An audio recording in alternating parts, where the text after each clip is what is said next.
Here we are, Tornado Alley, I guess, over here between the bricks. We got, well, it does say it right over there. Paul Keene and Kenny Odom. We're getting ready with a big district game tonight. Kids are making their way on the field and getting loosened up. And, you know, Paul, this is every game now is for a district championship, every game. Yeah, and, you know, if Wayne County wins tonight, they officially clinch a playoff spot no matter what. But things don't get any easier this week or next week. And a big game, it's going to be a big game atmosphere. I mean, the fans are already pouring in about an hour beforehand. Everybody's been talking about this. Laurel's had it circled on their calendar since October 25th of last year, you know, or 23rd or whenever it was. And just, I mean, this is going to be a big-time high school atmosphere tonight.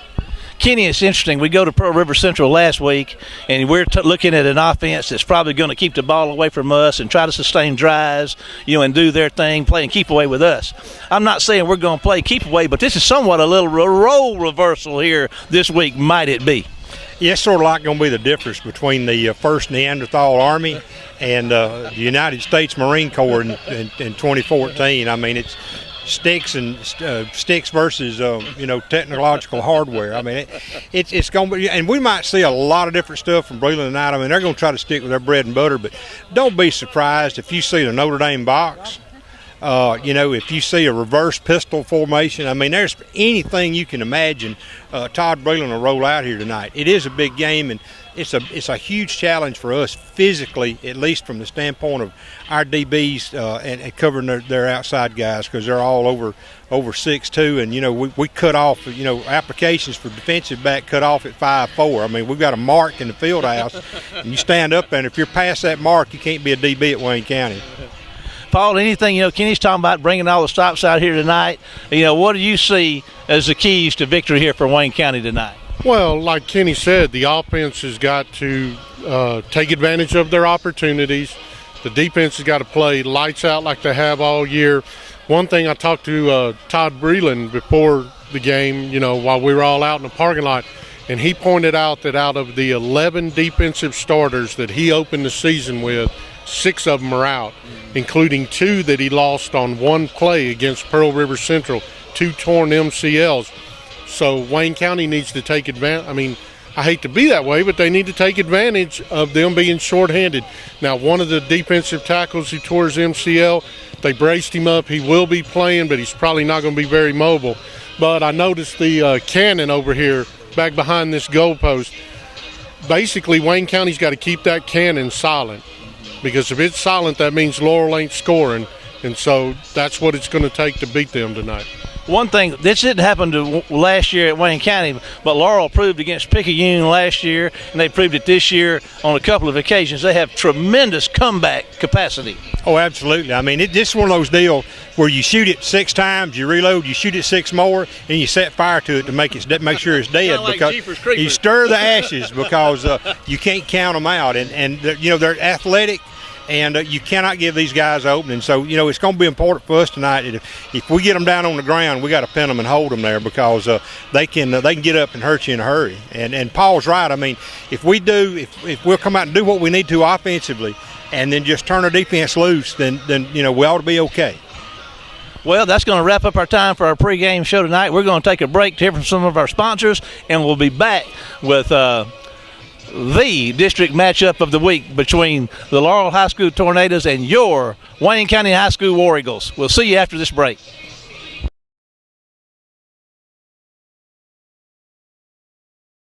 From yard care to farmland, Chapman Tractor Company in Waynesboro can get you up and running and keep you that way. From sales to service, Chapman Tractor has what it takes to match your needs to the right equipment and to keep your equipment in tip-top shape.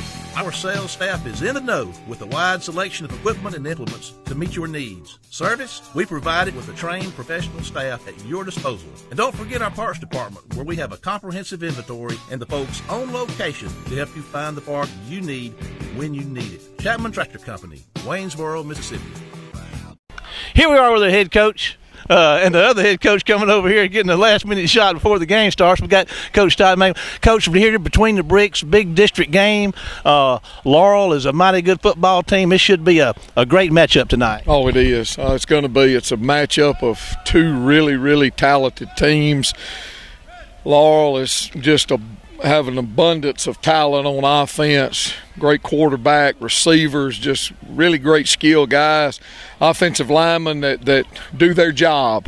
And then on defense, they just got a bunch of guys that's going to run and hit, so it's going to be a great night, great atmosphere, already. We're 55 minutes away from kickoff, and, our people are here, so it's going to be a great night. Let's talk about that Tornado offense for a little bit. They got these great receivers and this great quarterback you mentioned. Are we going to do anything different, maybe get a little extra pressure on that quarterback? We'll talk about that first. You going to change any alignments or any personnel up front, or you going to go with what you've been doing? Well, personnel-wise, we'll be pretty much the same, but we got to make him uncomfortable. We can't make him feel easy. We've got to be able to pressure him, and the key for us is to make him snap it again. We want to, of course, go 3 and out, but we don't want to give up the big play. And that's the thing that they strive for, that they live on, is the big play. But our thing defensively we got to make them snap it again. And we feel like if we can do that, that our chances will be pretty good. But biggest thing we got to do, Marshall, is affect the quarterback. What do we do with these receivers? I mean, we got 6'3", 230, 6'1", 190, 6'2", 190. If you got anything wrinkles that you do to combat that? Well, we just got to help each other. We got to help each other, because there's no way Cooley being 6'4", Kadarius Pinnell, he's 5'10". He's going to be 5'10" at 7 o'clock and at 10 o'clock tonight. But we just got to be able to help each other and get help over the top and underneath. Is there anything you see out of our defense that you think your offense is going to be able to take advantage of, that you're going to try to capitalize on? Well, just like we've been living on, Marshall, we got to run the football. If we can go out here and establish ourselves, establish a line of scrimmage and run the football, we've got a chance to be successful tonight. As always, thank you for your time. We're going to take a break and be back with Paul Keene and Kenny Odom to continue our pregame show after this word from our sponsors. Extreme Sound Security and More, where more means just that.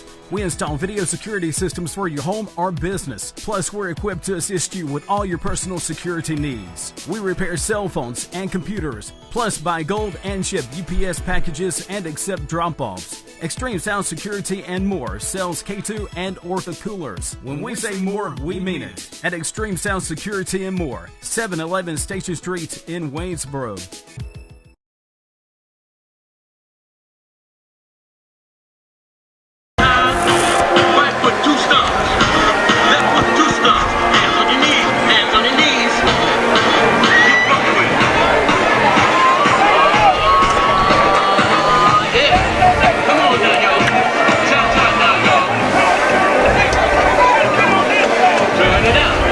Tornadoes, da, da, da, da.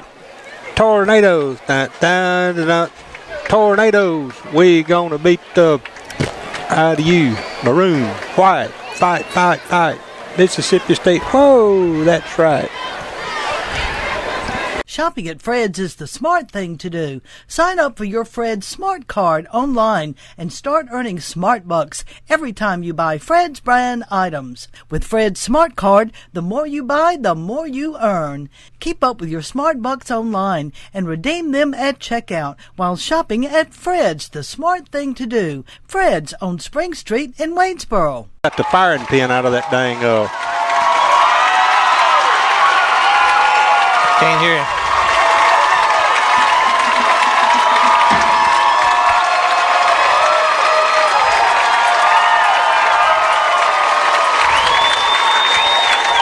All right, what about now? I can hear you. That's pretty hot. Yeah.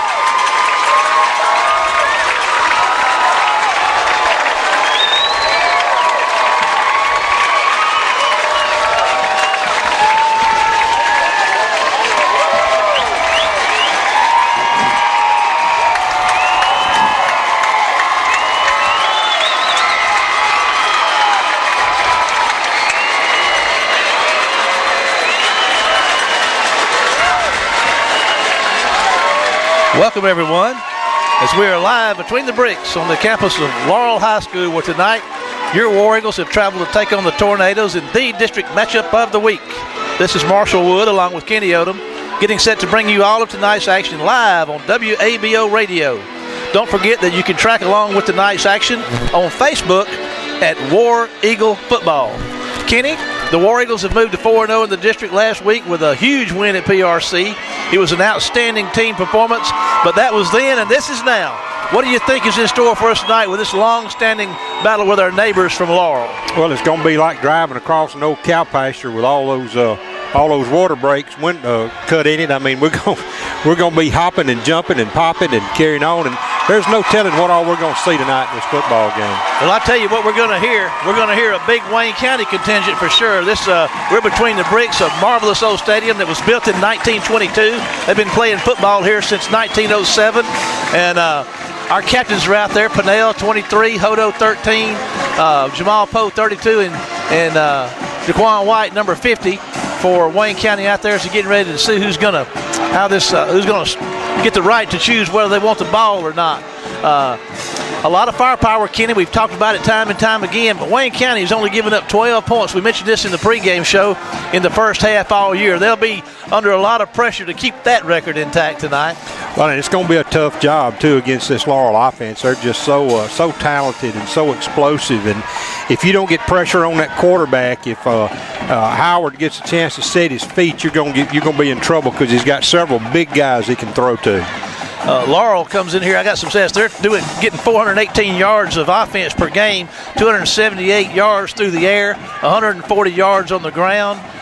They've got 36 touchdowns. They've got 11 sacks and 6 picks coming into the season. They're averaging 5.3 yards per rush and 25.6 yards per catch. So that's pretty impressive numbers right there, Kenny. Well, it is, and I tell you what, there's not a better throwing football team in the state of Mississippi, and we're going to get a chance to see it tonight. And here we got the results of the toss, and let's see how this is going to play. It looks like Wayne County has Laurel has won the toss, and they have declined, so they're going to put Wayne County's offense on the field first. And there's one thing we've noted, and I've noted watching them last year, the Tornadoes that is, that, if Wayne County happens to get ahead, don't get excited because this team has got tremendous comeback potential. Yeah, that doesn't mean a whole lot. You get a 3-touchdown lead on these folks, and you hadn't done much. Some of the people you'll be looking for are here. Number 2, Howard's a 51% passer, but they got another guy, a sophomore, that's 80% passer, and Todd Breland, who you'll be hearing from at our halftime show tonight, the head coach of Laurel, told me that Ulmer's numbers weren't mop-up numbers. They play him sometimes during the heat of the battle. He's a sophomore, and he told me he was going to be the next big thing.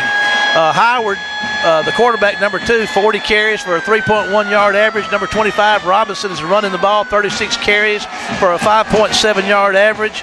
Number 9, Terrell, 32 carries at 6.9. And Ulmer, not only is an 80% passer, Kenny, he's a 7.6 per yard carry guy, and he's a sophomore. Yeah, a lot of talent on that sideline over there, Marshall. A lot of talent. We also talk about receiving. Everybody talks about number 19, Cooley, the big 206'3", 6'4", 230-pound receiver. He comes in with 18 catches for a 28-yard per catch, but number 7, the senior Omar Bayless, has more catches than anybody else on that team, and that's 27, and he's averaging 25 yards a catch himself. Well, people spend a lot of time focusing on 19 and on 15, and a lot of times, that guy's open. Well, let's see what we got back here. We've got Pennell and Fast Freddie Jordan Jr. back deep to receive the kickoff from the Laurel Tornadoes, and we're getting ready to kick this thing off. Laurel's got a big crowd. Kenny, I dare say this is the biggest crowd that I've seen watching a Wayne County High School football game this year. Oh, no doubt. I mean, Laurel's got a good crowd on the other side. We've got our stands pretty full over here, though. As you look down, there's only a place on the north end over there that doesn't look completely full, and that's where that's on the other side of the band. Wayne County's dressed in white on white tonight. White pants, white helmets, and the white jerseys. They'll be moving right to left. The Tornadoes are in there. I guess, what color? Is that crimson or what is it? Call it red. Red? If you'd like to. Yellow numerals. Anyway, here's the kick, and it's going to deep. And going to go out of bounds down inside the 10-yard line. So what are they going to do with that one, Kenny? Bring it out to the 35. We'll start from there. Start from there at the 35. Let's see what we got here. Wayne County's going to, I'll tell you what, Kenny, it looks like he'll make them kick it again. Well, they can't do that. I've already wrote down. Okay. Looks like they're going to kick it again. Listen to some of the series notes. Wayne County leads in this series 11-7. This Paul Keene put this information together for us in the Wayne County News. The points scored in the series, 440 by Wayne County, 219 by Laurel. We're getting ready to kick this thing off again. That's an interesting formation. Their whole kick coverage team is bunched up in there, about a 10-yard circle down there around that, by that football. They're going to have somebody holler spread out, and then they'll move. Oh, okay. That's kind of like the Three Stooges. That's right. Spread out. Spread out. And here they go. Going to try it again. Kicking it from the 35 this time, and Pinnell and Jordan is standing at their own 15-yard line. He's going to put a foot in it. It's going to go deep down the field. Pinnell's going to catch it at the 6-yard line. He's going to head up the field. He's across the 20, and he's breaking tackles. He's on the corner at the 30. Kenny, he could go. He got one man to beat. Oh, and they get him at the 45-yard line. So what a great return, Kenny, as he gets into Laurel Tornado territory.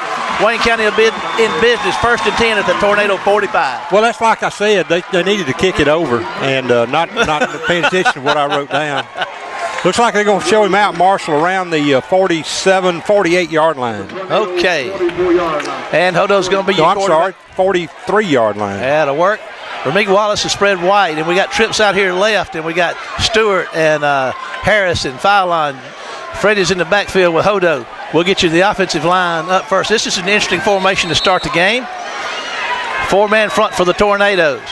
And Hodo's looking to throw. Going to fire one out there to Philon, and he cannot make the catch. And Laurel's defender was all over that. It's like he saw it coming. We never touched him. I mean, we never had anybody that hit him. And we had 2 guys in front of him. Up front for Wayne County, we'll get that offensive line. So 2nd and 10 for the War Eagles, and they stay in that same formation. And this time they're going to head it to Freddie, and he's going to run. He's got a little room, sets inside, and fights hard down inside to the 35-yard line for what looks like it could be a first down. I think they're probably going to spot him a yard shy. They'll put him on the 34, and we're going to be 3rd and 1, Marshall. And here we go. Trips right this time. They're sweeping the field. We got flipping the receivers to the right side of the field. Reggie Stewart's left, a one-on-one out here, and Hodo's going to hand the ball to Freddie. He makes a quick step and gets hit behind right at the line of scrimmage. He's going to fight hard and get his first down. Great effort by Fast Freddie Jordan Jr. Offside defensive end over there really blew that play up. If we'd had somebody just to graze him a little bit, that could have went for big yardage. Up front, we got Soshawn Washington, Dexter Daniels, Hamilton Hudson, Zach Henderson, and Brandon Beasley. And Derikas Harris playing some tight end along the way. We got 2 receivers to the left, 1 to the right, and Hodo is in the backfield at quarterback with Freddie. Philon's in motion, moving left to right. There's your snap, and another handed off to Freddie. And he makes a quick step and going to get about another 3 or 4 yards on a first down carry. Nice quick move at the reception of that handoff. He picked up about 5 yards. They should spot it around the 26, and they do, Marshall, so it'll bring up a 2nd and 5. War Eagles are moving the ball now on the big return and a first down, and with a 2nd and 5, as Kenny said, moving into Tornado territory. 2 receivers left, 1 right, tight end on the right side. There's the handoff up the middle to Fast Freddie, and he's going to, a good line surge is going to get him a couple of yards, Kenny. Yeah, he'll cross the 25 and get inside to the 24, but we're still going to be a couple of yards shy. Everything we got on that one was based on line surge because they had it well defended. War Eagles looking at 3rd and about 4 yards to go, and he's going to look to throw. There's Philon, makes the catch, makes one miss. He makes another one miss and going to get himself, looks like, right at a first down. We'll see where they spot it. It's going to be right at the marker. It could be close. May have to call for a measurement. Philon saying it's a first down, but now that's not what counts. The officials have not measured as such yet, or declared such. It's 4th down, Kenny, so Wayne County's looking at a 4th and inches. And they're down there at about the 21, 22-yard line. 9:56 to go in the first quarter, and it's a scoreless first quarter, the inaugural possession of the game right here. Wayne County certainly needs to capitalize on this play and get him a first down. Hodo's going to just walk up, take the sneak, and going to get hard and still on his feet. Still on his feet and just doesn't give up and moves down at about the 15-yard line. He walked up there and took that snap right quick like Kenny. And he did. He got behind his line, and they got that extra surge, Marshall, and he went from the 22 inside the 22 to the 15, 7 yards. First down for Wayne County. 2 receivers left, 1 right. Freddie Jordan Jr. going all the way at running back. Hodo's going to look to throw. 5-1 to Filan again. He makes the catch. He's at the 10-yard line, down at about maybe the 8-yard line. So that's a nice completion on first down. Wayne County's running a little bit, making the quick passes, Kenny. They're mixing it up. Good job by Reggie Stewart out here on the end. He was the number 1 receiver, and he got a block, and that's what got the ball down inside the 10. Filan he's got a couple of catches. There's going to be a handoff up the middle to Fast Freddie Jordan Jr., and he's going to get close to the 5-yard line on a first down carry. Fast Freddie is coming in here tonight with a 5-yard per carry average. So he's kind of banging around that number here already tonight. It's going to be third down already, third and about 3 to go for the War Eagles inside the 10-yard line of the Tornadoes. There's going to be a handoff, and they're going to hit him in the backfield, and he's going to have to fight with everything he's got to get to the 5-yard line. So, Kenny, it's going to be a fourth down. Pretty good critical decision right here. Well, it is, and this is we're going to be less than a yard shy of the first down and just outside the 5. You know, we got a pretty good field goal kicker in the person of Brandon McCary. He kicked a 38-yarder, but could get some points. But Wayne County's going to opt to go for the first down. Hodo's going to do the same thing and going to try to do the sneak, and he's not going to get it. So Wayne County's going to turn the ball over on down. So you got to give, I've heard people talk about Laurel's defense. Well, Laurel's defense is playing football tonight. They've stopped Wayne County with a first, inside the 5-yard line with a turnover on downs. And it is official. So be on the 6-yard line. We might have lost a half a yard on that. Wayne County has come in this year, and they have really first quarter been strong. They've scored 109 points in the first quarter through 8 games and given up only 6. Wayne County's defense is out there now. Is going to face this high-powered offense of the Golden Tornadoes. Benito Jones and is on the nose. Jaquan White and Tyree Evans out there up front for Wayne County. There's Poe and Hopkins and Bonner and let's see who else we got. Lofton are your linebackers.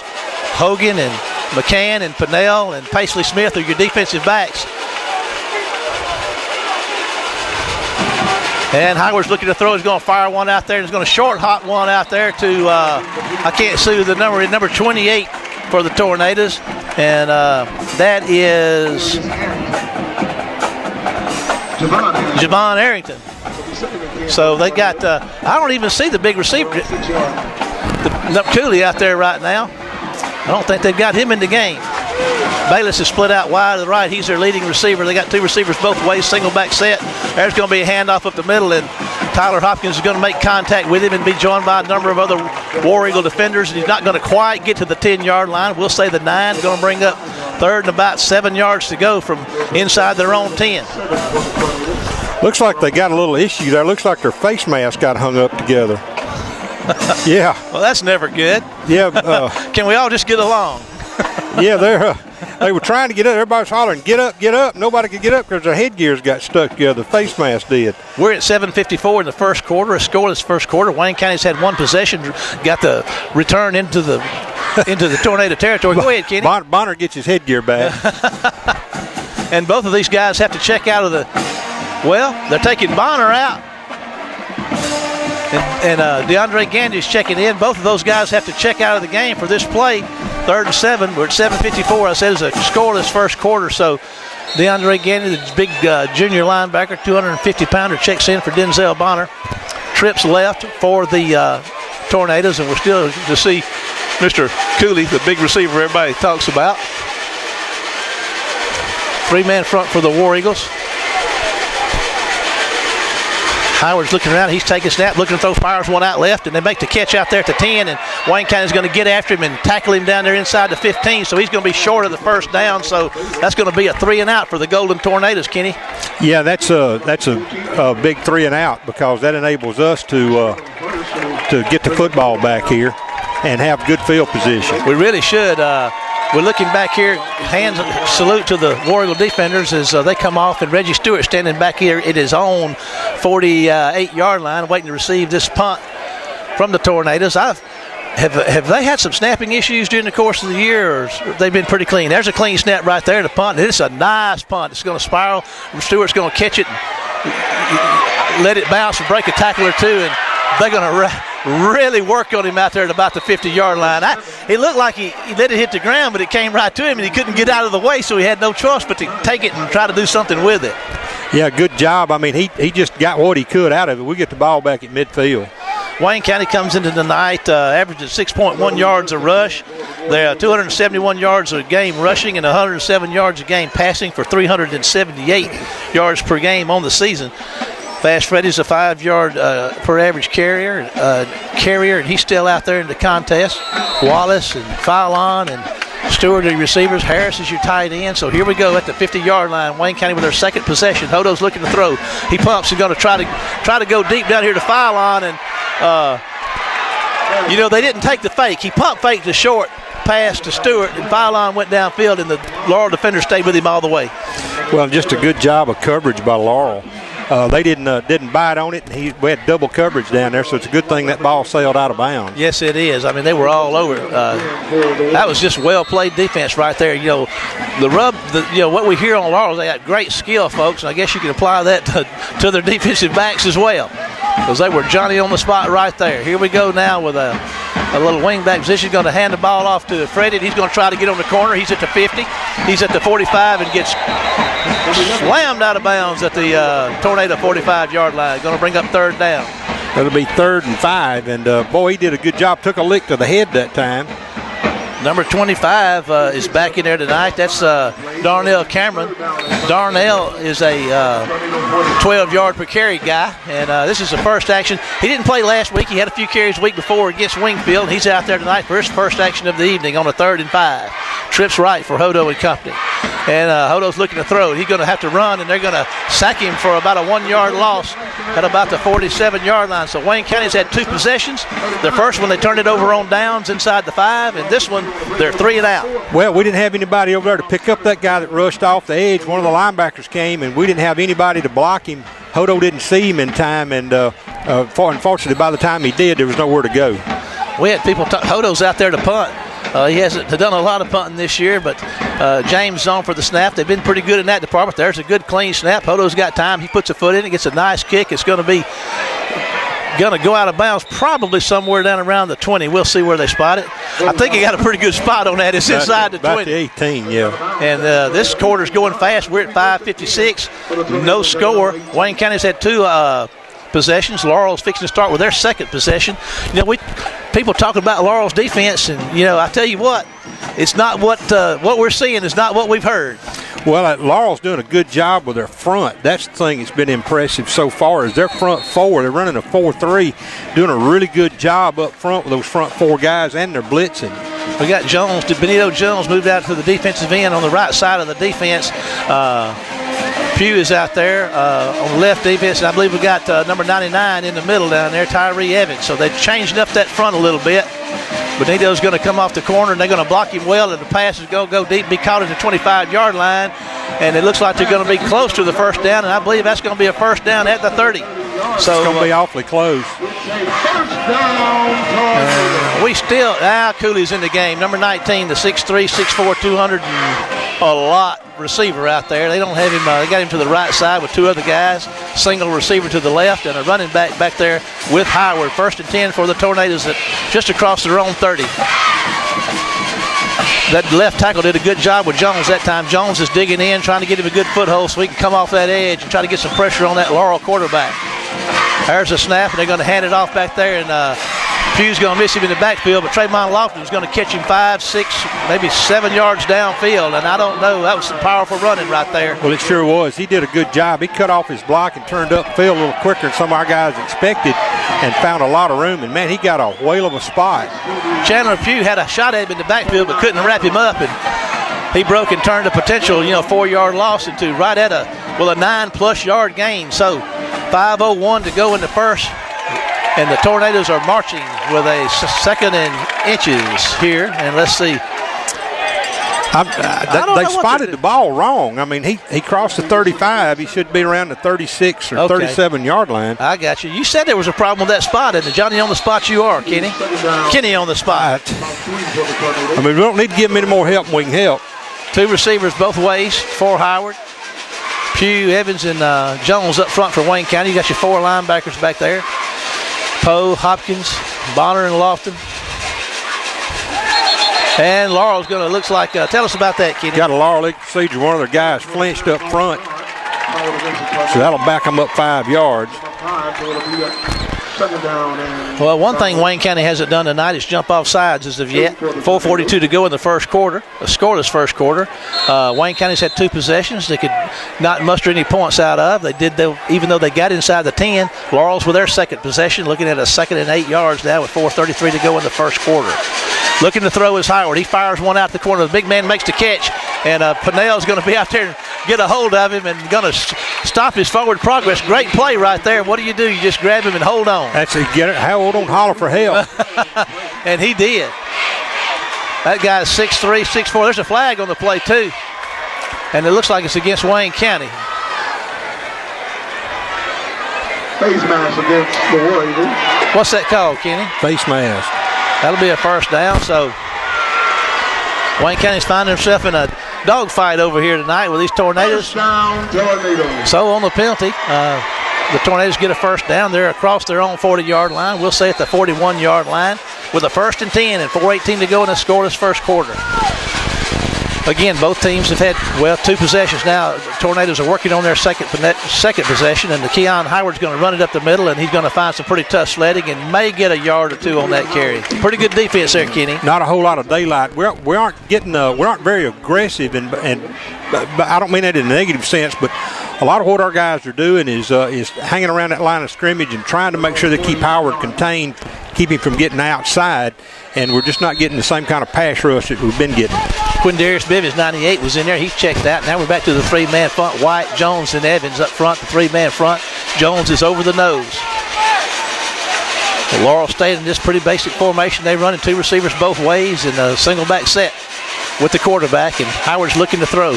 He's going to go downfield to the big man. Pinnell's got coverage, and the ball is pushing him out of bounds. Pinnell seemed to be using the boundary to his defensive advantage there, Kenny. And that's smart defensive football, because that sideline can really be your friend if you can force that receiver further over and make him tap dance down that line, especially if he steps out, then he's no longer eligible. It is going to be 3rd and 9 yards to go for the Golden Tornadoes here. And we're at 3:23 in the first quarter, and the clock stops on the incomplete pass. And here we go. Big 3rd down here, Marsh. Big one, and the Tornadoes are across the 40, and they're back to throw. There comes some pressure. Tyree Evans is going to get a hand on him and make the completion to 13. He's across to number 13. He's across the 50, down inside the 40-yard line for a first down are the Laurel Tornadoes, and that number 13 is Chaquan Ulmer. Ulmer is averaging 20 yards a catch on the year. He's a sophomore that some people say is the best athlete on this team. Well, that was good for 19 yards. They just brought him on a drag route across the middle, and linebackers had already bailed. He just ran underneath, and Howard did a good job to hit him, and he picked up 19 yards and a Tornado first down. He also plays some quarterback. We talked about him earlier in the game. First down in Warrigal, inside the Warrigal 40-yard line. The Tornadoes are on the move, threatening to score first blood here. Howard pulls the ball on the fake and runs out there and puts his head down with a nice run. Denzel Bonner steps up and makes the stop after about maybe 2 yards on that first down carry. Picks up 2.5. Laurel is not intimidated at all by this Wayne County defense that's only given up 165 yards a game. Jones checks out. Bivens checks in. 2nd and 8, we'll say 7 yards to go. They're at the Warrigal 36-yard line. 2:27 to go in the first quarter. And 2nd and 7 for the Golden Tornadoes. They have 3 receivers to the right this time, 1 to the left with a single back set. Howard's looking for the snap. He's dropping back to throw, looking downfield, going to fire one deep. McCann's in coverage down there, and I don't know, Kenny. He got a push off. They're going to call offensive pass interference on that. I think so. He was in position at the goal line, and something happened, and I guess that push off is what made the difference. Yes, absolutely. That was a well thrown football, and I thought he was going to have a shot to intercept it, what it looked like. He would have if he hadn't got pushed off. So that was a deep ball. That thing probably went 45 yards in the air, and it looked like it had what we used to call touch on it. It did, a beautiful throw. And that's going to back the Tornadoes back inside the 50-yard line. They're in their own territory with into territory with a second down and about, oh man, it's about 23 yards, says Kenny Odom. All righty, back to throw again. There's some pressure to get after him. They throw the screen in the middle and to make the completion. They're at the 40-yard line, running down the hash, running down inside the 25-yard line, down to the 22-yard line. So the Tornadoes are, they're hitting on all cylinders right now. They are, and that was a great call, and we just all got back there and nobody thought, we didn't get touched, and nobody thought to stay home. So, a good job, good call by Todd Breland over there, and caught Wayne County sleeping. 2 minutes to go in the first quarter. The Tornadoes are now just outside of the War Eagle 20-yard line with a 1st and 10. War Eagles have only given up 12 points in the first half all year, and here come the Tornadoes. They're threatening to add to that total here from tonight. Now we're inside 2 minutes in the scoreless first quarter. 2 receivers both ways and single back back there with Howard. Howard's waiting on the snap. 3-man front for the War Eagles. He got the snap. Fires one, wanting to throw across the middle. Oh, my goodness. Pinnell made a break. No, that's Paisley Smith. Made a break on the ball at about the 5 between the hash marks. Had it in his hands and let it get away, Kenny. Well, he did. He played that very, very well. And after you give up a big play like that, you got to come back and make a play, and we did that time. Paisley Smith with a great play on that. Number 22, senior War Eagle defender at 6'1", 181 pounds. He was all over that one. Going to bring up 2nd and 10 from the 21-yard line. 1:31 to go in the half. In the first quarter. I'm trying to get ahead here. Trips left for the Tornadoes. Howard's looking to throw to his left. There's a pass out there, and he makes the catch at the 20. And Wayne County's going to get out there and make the stop, and that is Denzel Bonner. We like the way he plays defense. He did a good job. Denzel did a great job to read that and get out there and hold him to a couple of yards. He is a great tackler in space. We've seen that time and time again, and that was just a great tackle. 3rd and 9 to go as they're just inside the 20. We'll call it the 19-yard line with 1:08 to go in the first quarter. You would have thought that play would have gained more, but just got to really tip your hat to Denzel on that stop right there. He really hustled to get out there. Trips left, single receiver right, and we got a timeout, so we're going to take a 30-second break back to the station and hear from our sponsors and be back after this word. Of all the colors, yellow's the most important, at least when it comes to building outdoors. No matter what your project this season, pier, deck, fence, or gazebo, be sure to head first to Gatlin Building Supply for Yellowwood brand pressure-treated pine. Yellowwood is your best protection against rot, fungal decay, and termite attack, so it's no wonder Yellowwood is the brand of choice for building outdoors. Come by Gatlin Building Supply, where you'll find only the best for your project. And remember, if it doesn't have that yellow tag, you don't want it. Gatlin Building Supply, North Spring Street in Waynesboro. About to once again be live here between the bricks. Inside a minute to go in the scoreless first quarter. Wayne County got inside the 10, couldn't get points, and now the Tornadoes are inside the 20, right at the 20 with a 3rd down and 9, and they'd certainly like to get some points here into their excursion into the red zone area here. You got to give Laurel credit. They've done a masterful job of not only on offense but on defense as well, Marshall. And they've got these War Eagles kind of stymied here. Yes, they do. And Wayne County better dig in here quick because it'd be great if they could hold them and could return the favor that Laurel gave them and return the favor and keep them out of the end zone. Howard's moving to his right. There's some pressure. They're going to get some hands on him and force a throw under pressure, but it's complete inside the 10 down there for a 1st and goal. Tyree Evans and Chandler Pugh were back there all over Howard. They couldn't get him down. Just a great effort by the quarterback, and he was on the money with that pass. Well, and the receiver, everybody's backing up a little bit to try to keep him from getting behind him, and that's one of the reasons he was open underneath. 1st and goal for the Laurel Tornadoes at 43 seconds to go in the first quarter. They're not in any hurry. There's 17 seconds on the 25-second clock, and it's ticking down. They'll have to get one more play off here in the first quarter. Trips left. Howard's in the backfield with a single back. He's going to move to his left and run the ball straight up the field. He's going to get inside the 5 and going to go down. The ball came loose, and it looks like Wayne County is, I don't know if they got it and then turned it back over, but let's see how this worked out. The Tornadoes. The ball came loose, and it's tornado ball. I don't know. Wayne County had a great opportunity. Howard just made a big, strong effort. It looked like Wayne County got the ball and then turned it back over to me from what I could see. But anyway, the ball's back out about the 3 or 4 yard line. He might have made it down to about the 2.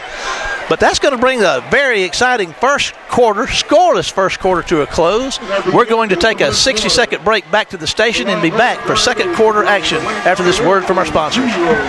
The most versatile cooking device ever. Is it a grill, an oven, or a smoker? Yes, it's all three. Your friends at Gatlin Building Supply had the answer, and it's the Big Green Egg. Often copied, never matched. There is only one original Big Green Egg, and a place to get it in Wayne County is Gatlin's. Come see the selection that Gatlin's has to offer, along with all the accessories for your Big Green Egg. At Gatlin's, find the solutions to all your building and remodeling questions. Gatlin's, where we have the answers for you, located North Spring Street in Waynesboro.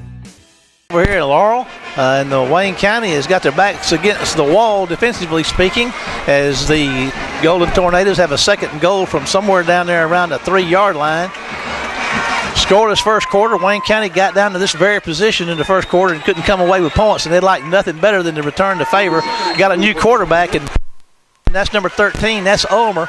And Coach Breland told me they would play him interchangeably. He may be the best athlete on the team. He's going to be run all the way and move to his right and put his head down, and they're going to stop him short. He's going to might get a yard. He may be at the 2-yard line. So, Kenny, that's going to bring up third down and goal.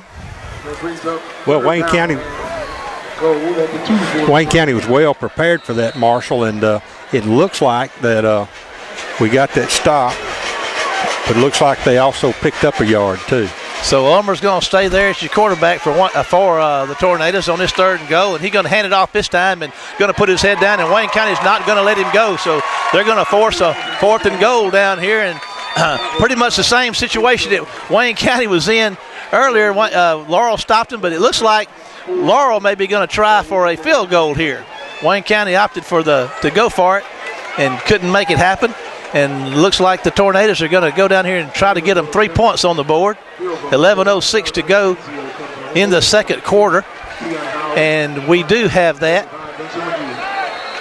And it looks like Keon Howard is the holder, Kenny. And, there's nothing given here about what Coach Breland may dial up here with this guy be your holder. He could pick it up and go at any time.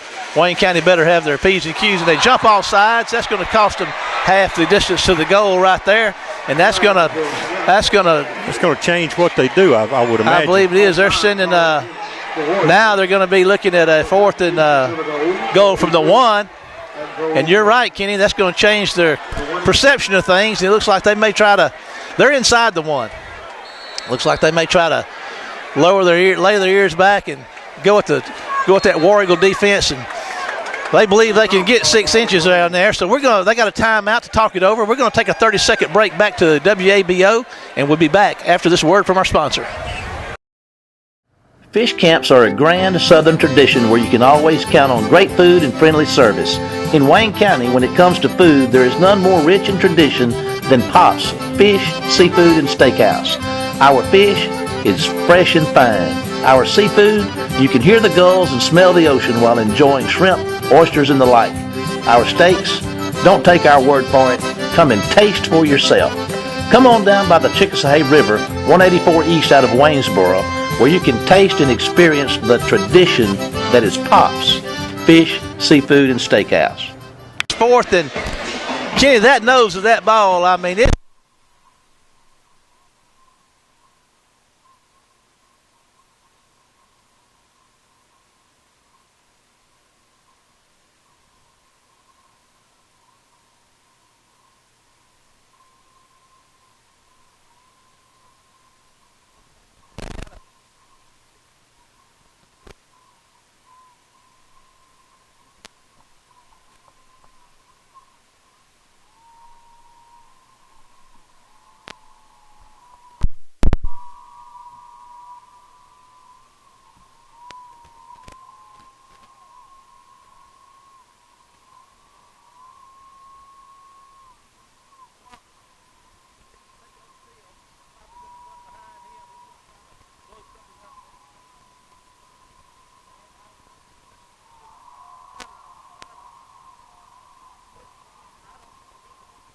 Flags on the play. Now that was just I think it's going to be assisting the runner.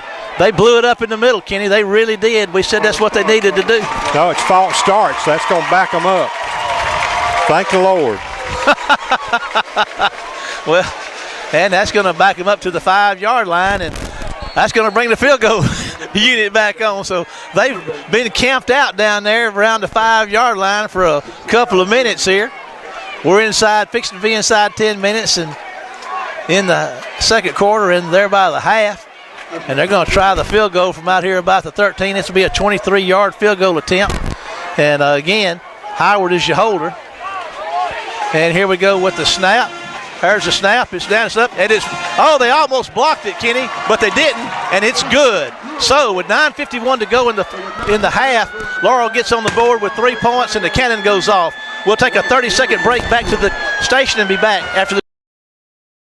Woolwine is proud to be part of the Wayne County War Eagle community, and we have the inventory to prove it. Woolwine Autoplex in Waynesboro is where you can find the best in pre-owned cars, trucks, crossovers, and SUVs. At Waynesboro's Woolwine Autoplex, we offer great financing options and a courteous staff that is ready to help you with your next vehicle. Come see Woolwine in the heart of Wayne County, where the War Eagles soar, and let us put you in your next vehicle. Back between the bricks. War Eagles with a touchdown to go up 7-3, 7:51 to go in the half, and McCary is on to kick it away. I'm telling you what, he kicks that ball, it gets up high and in a hurry. Oh, he does, and I'm trying to get your mic up because folks couldn't hear you there and get our headsets turned back down. Okay, here we go. And this is the first time Wayne County's had to kick it off tonight. McCary is going to approach the ball, and he's going to put a foot. It's going to be high, and it's going to come down in the field of play, but go out of bounds down about the 25-yard line. So they'll probably do like you said. You thought, what call it for us, Kenny. I'm not going to do that again.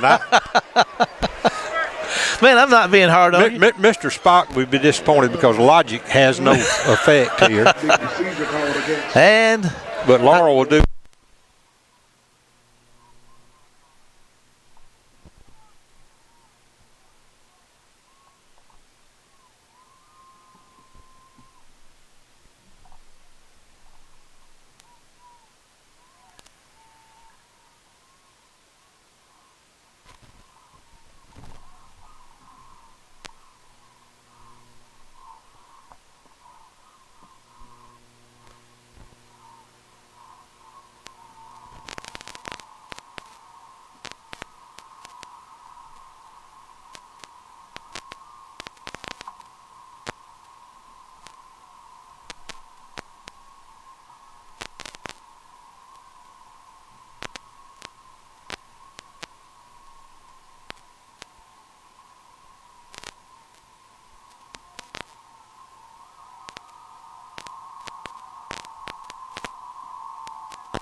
Takes the ball back to the 30-yard line. And let's see what they got. Boy, the Laurel faithful do not like that at all. I did not see what the call was. I never saw the flag. Coach Breland is not happy. They got a lot. It was executed beautifully. I mean, they throw the ball back here to drops behind the line of scrimmage, the big 235-pounder, and he threw a spot-on pass. And I'm telling you, he threw that thing across the field, probably 45 or 50 yards down the field. And Breland is holding court down there right now. He is, and he's arguing his case. Let's take a 30-second break and go back to the station. We're going to take a 30-second break and be back after this commercial. Extreme Sound Security and More, where more means equipment for the outdoorsman. We are our area's authorized Benelli dealer and have all the accessories to complement your outdoor adventures. As your elite archery dealer, we offer a broad selection of new bows, arrows, and all the accessories to meet your needs. We also have a good selection of used bows available. Whether it's a new or used bow you're looking for or repairs and tune-ups for the bow you have, Extreme Sound Security and More is the place to go. Extreme Sound Security and More. It's a place to go at 711 Station Street in Waynesboro. In the half, and Kenny, we still don't know what happened with that one. I have no idea. We got everybody up here on the top of this press box up here wanting to know what happened, and I did not see the call, and usually I pick these things up. Whatever it was, It happened along the line of scrimmage. I don't know if it's an illegal shift. I don't know if it was motion. Well, I obviously didn't. I called it a halfback pass. I got so excited. Well, whatever it is, it's not going to change. Okay. And now Breland may have made his point with the official about something, but this is not illegal man downfield is what the call was. We've got our social media coordinator up here that heard the call over the press box PA. So it's a illegal man downfield, and it's going to be first down and 15 yards to go for Howard Company. Wayne County caught a break on that one, Kenny. Well, we did. We sure needed that, boy, because that just took a lot of the wind out of the sails of Laurel. Well, we'll see. They go right back to Cooley. McCann makes the pick out here at the 45-yard line. No. It hit the ground. Okay, hit the ground. He tried to sell it. He did a good job. Howard was under pressure. He was trying to get the big man coming across the middle out there across the 40-yard line, and he just made a bad throw. Yeah, we're starting to get a little pressure to him, and that was the thing. I saw those elbows wiggling down there. I knew I was hoping that nobody could see it, but whenever you see those elbows do like the old chicken dance, that's telling you the ball hit the ground. Going to bring up second down and 15 yards to go. The Tornadoes are at their own 35-yard line, and Howard's going to hand the ball up the middle with plenty of running room. He's out across the 40, and DeCarlos Walker slams him to the turf out there, but he's only a couple yards short of the first down. What a big hit by DeCarlos Walker. Well, but that's all fine and good, but now that's the kind of tackle you need to make with your arms. That's going to be 3rd and 2. 3rd and 2. They picked up 13 yards on that. Right up the middle, right between the hashes, running north and south all the way. Okay, we're at 15 seconds on the 25-second clock, 7:10 to go in the half. Big defensive play right here for the War Eagles.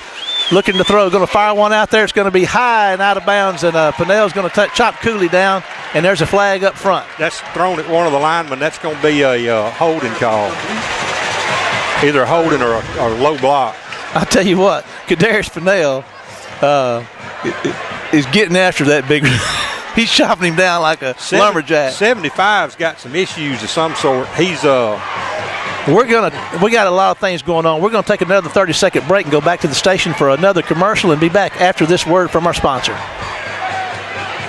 From yard care to farmland, Chapman Tractor Company in Waynesboro can get you up and running and keep you that way. From sales to service, Chapman Tractor has what it takes to match your needs to the right equipment and to keep your equipment in tip-top shape.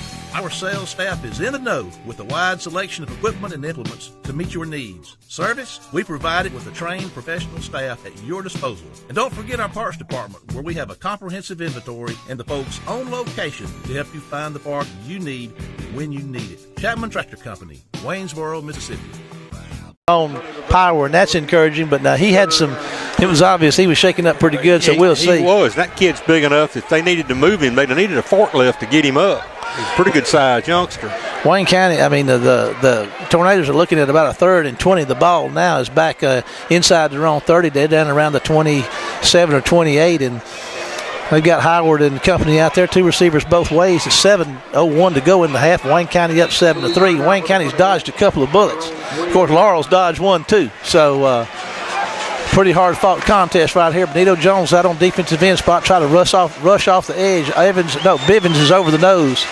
And there goes double team on Jones, and big throw downfield. Kadarius has got Kadarius Pinnell has had coverage but could not stop the receiver. And let's see who that is. Is that the big man? Pinnell had great coverage, but like Coach Mangum said in a pregame show down there for WC Web TV, he said that guy's still 6'4", and our defensive backs are still 5'10", and there's nothing you can do about that. You couldn't ask for him to be covered any better. And I mean, the ball was thrown; it came inside, and Pinnell, the big guy, just reached over the top of Kadarius and took the ball away from him.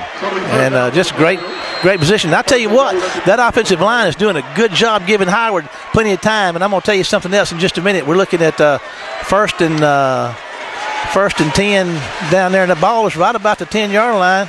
Maybe a 1st and goal. Kenny, it is 1st and goal at the 10.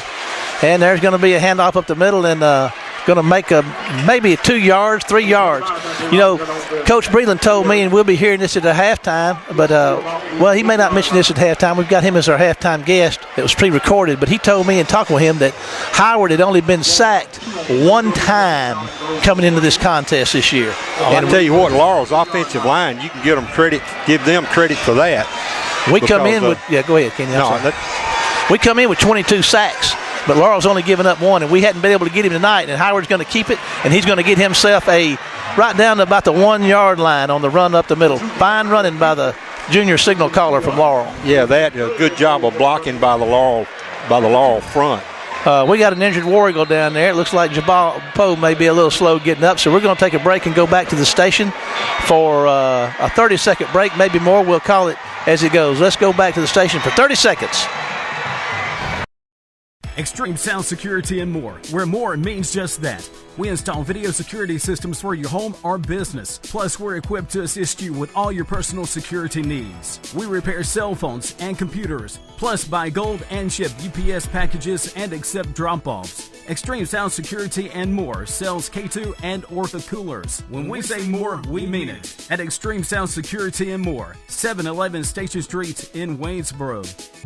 And it's 3rd and goal from the 2 yard line down there. This is the second time that Laurel's had 1st and goal situations tonight. They were able to get a field goal out of their first time, and I'm certainly they'd like to get a touchdown out of this sachet down inside the 5, but it's 3rd and goal. A big defensive play, Kenny. See if War Eagles can stand strong again on this defense. Well, I tell you what, Laurel's offensive line has done a great job in handling our guys up front. They really have. And let's see what Wayne County's defense can do right here. They're going to make the pass out there to try to get the big man, and he makes a one-handed catch, and they give him a touchdown. I mean, again, you can't defend it, Kenny. Not, like I say, 6'4", 5'10". 6'4" is going to win every time with a well-thrown ball. And that guy made a one-handed catch. He did. Great job. So with 5:50 to go in the half, the Tornadoes score on the 3 yard touchdown pass from Howard to Cooley. And those are two of the top prospects in high school football in the nation of the 2016 class. They both in ESPN's top 100, so you don't find better people than that to have to defend. And here they are for the PAT. 5:50 to go in the half, and let's see, Laurel's going to try to make it 10-7. Let's see if they can. Here's your snap. There's your kick. It's up, and it's blocked. So 9-7 with 5:50 to go in the half. We'll take a 30-second break and be back after this word from our sponsor. Shopping at Fred's is the smart thing to do. Sign up for your Fred's Smart Card online and start earning Smart Bucks every time you buy Fred's brand items. With Fred's Smart Card, the more you buy, the more you earn. Keep up with your Smart Bucks online and redeem them at checkout while shopping at Fred's, the smart thing to do. Fred's on Spring Street in Waynesboro. Between the bricks here for the first half, and Laurel has taken the lead. This is the second time they've had the lead here in the first half. They scored first with a field goal, and then Wayne County answered with a touchdown to go up 7-3, and then Laurel with some huge plays and a big catch down there for the touchdown. Take a lead at the missed extra point now at 9-7, and they're off kicking this thing off again for their third time here in the first half. And Pinnell's had 2 big returns so far tonight, and I tell you what, looks like we're going to need him to break one if we're going to get any points the way this the defense of Laurel's been playing. They have played well on both sides of the football, and you got to give them credit. They've done the things that they needed to do, and Wayne County, as of yet, has not. They're going to pooch one down there to the 30. Wayne County's going to make the catch and try to come up the sideline and get out to the 34-yard line. I can't see the man that made that catch down there, but one of our second line of blockers, and Wayne County's going to have the ball 1st and 10 at their own 35-yard line. 5:45 to go in the half. Laurel 9, Wayne County 7. What a hard-fought football game we got here tonight. Yeah, this is where we need to take the ball. Ideally, you'd want to come down the field and use up as much of the clock as you can and get points. But at this point against Laurel, we need to get whatever points we can when we can. Cameron's in the backfield with Hodo, and Cameron's going to get the call. No, and he's going to run hard for a couple of yards, and that Tornado defense is playing tough in the middle. Coach Breland said he was missing 6 of his starting 11, I tell you what, if he had those other 6 back, we probably wouldn't have a yard. We'd be in trouble. And we don't have a lot of offense. Our possessions have generally started in Laurel's territory or at midfield. 2nd and 8. Hodo's going to hand it to DJ again. He's going to run hard. They take the ball away from him, and Laurel's going to get the ball inside Wayne County territory. So Wayne County turns it over. And Laurel's going to get the ball at the 43. Wayne County comes into tonight with a plus 13 in the giveaway takeaway. They've had given up 2 interceptions and 10 fumbles. Well, you can add that to the list. So that's the 11th fumble on the year. They just ripped that ball out of DJ's arms as he was fighting for extra yardage. He did, and when you get in a crowd like that, you got to cover that thing with 2 hands, and he didn't. And you could see it. I mean, it was just a good play by the Laurel defender. They get the ball on the Wayne County 42-yard line. 5:15 to go. Laurel with a 9-7 lead. And Wayne County's got that thing bunched up there in the middle. They're going to try to get some pressure back there, and they're going to be a handoff up the middle, and they're going to stop him at the line of scrimmage, and there's a flag coming, Kenny, so we'll see what that is. He did get about 2 yards on the play. Either blocking, it's either a hold. Laurel's worst enemy tonight's been themselves. It surely has, because they'd be up on us 2 scores if it hadn't been for their own mistakes. I mean, they have been their own worst enemy, so that's going to back them back up into their own territory. But with the firepower they've got, the way they're making those big plays, it doesn't seem to matter so far. It doesn't really matter, because all that does is just give them more room to throw. Okay. Laurel's they're back at their own 47-yard line, and 4:52 to go in the half. Laurel with the ball, a 1st down, and a 2-point lead. Man in motion, that's Armour. They're going to hand it to him on the speed sweep, and around the corner he tries to go, but there's another flag on the play. I think this is going to be a legal procedure. And let's see, Kenny on the spot. One more time, Kenny. Bunny. That's going to back him up again, and again, that's they're being their own worst enemy. It looks like I just hate giving them so many opportunities to do something with the football. They're back at their own 42-yard line right now. 4:48 to go in the half. Wayne County with a trailing 9-7, and Laurel will get the ball to start the 2nd half. 2 receivers both ways. This has been their primary formation tonight. 2 receivers in a single back set. 2 receivers both ways. There's going to be a handoff up the middle, and there's a big play right there from Chandler Pugh. Going to drop him for about a 4 or 5 yard loss. Chandler's a senior defensive end for Wayne County, and he comes into the night with 38 tackles, and he can add that tackle for loss. That was a big play. It's going to move them back to the 39-yard line, a loss of 3. We'll go with that. 4:27 to go in the half, and 2nd and a long, long way to go for the Golden Tornadoes. Staying in that same formation.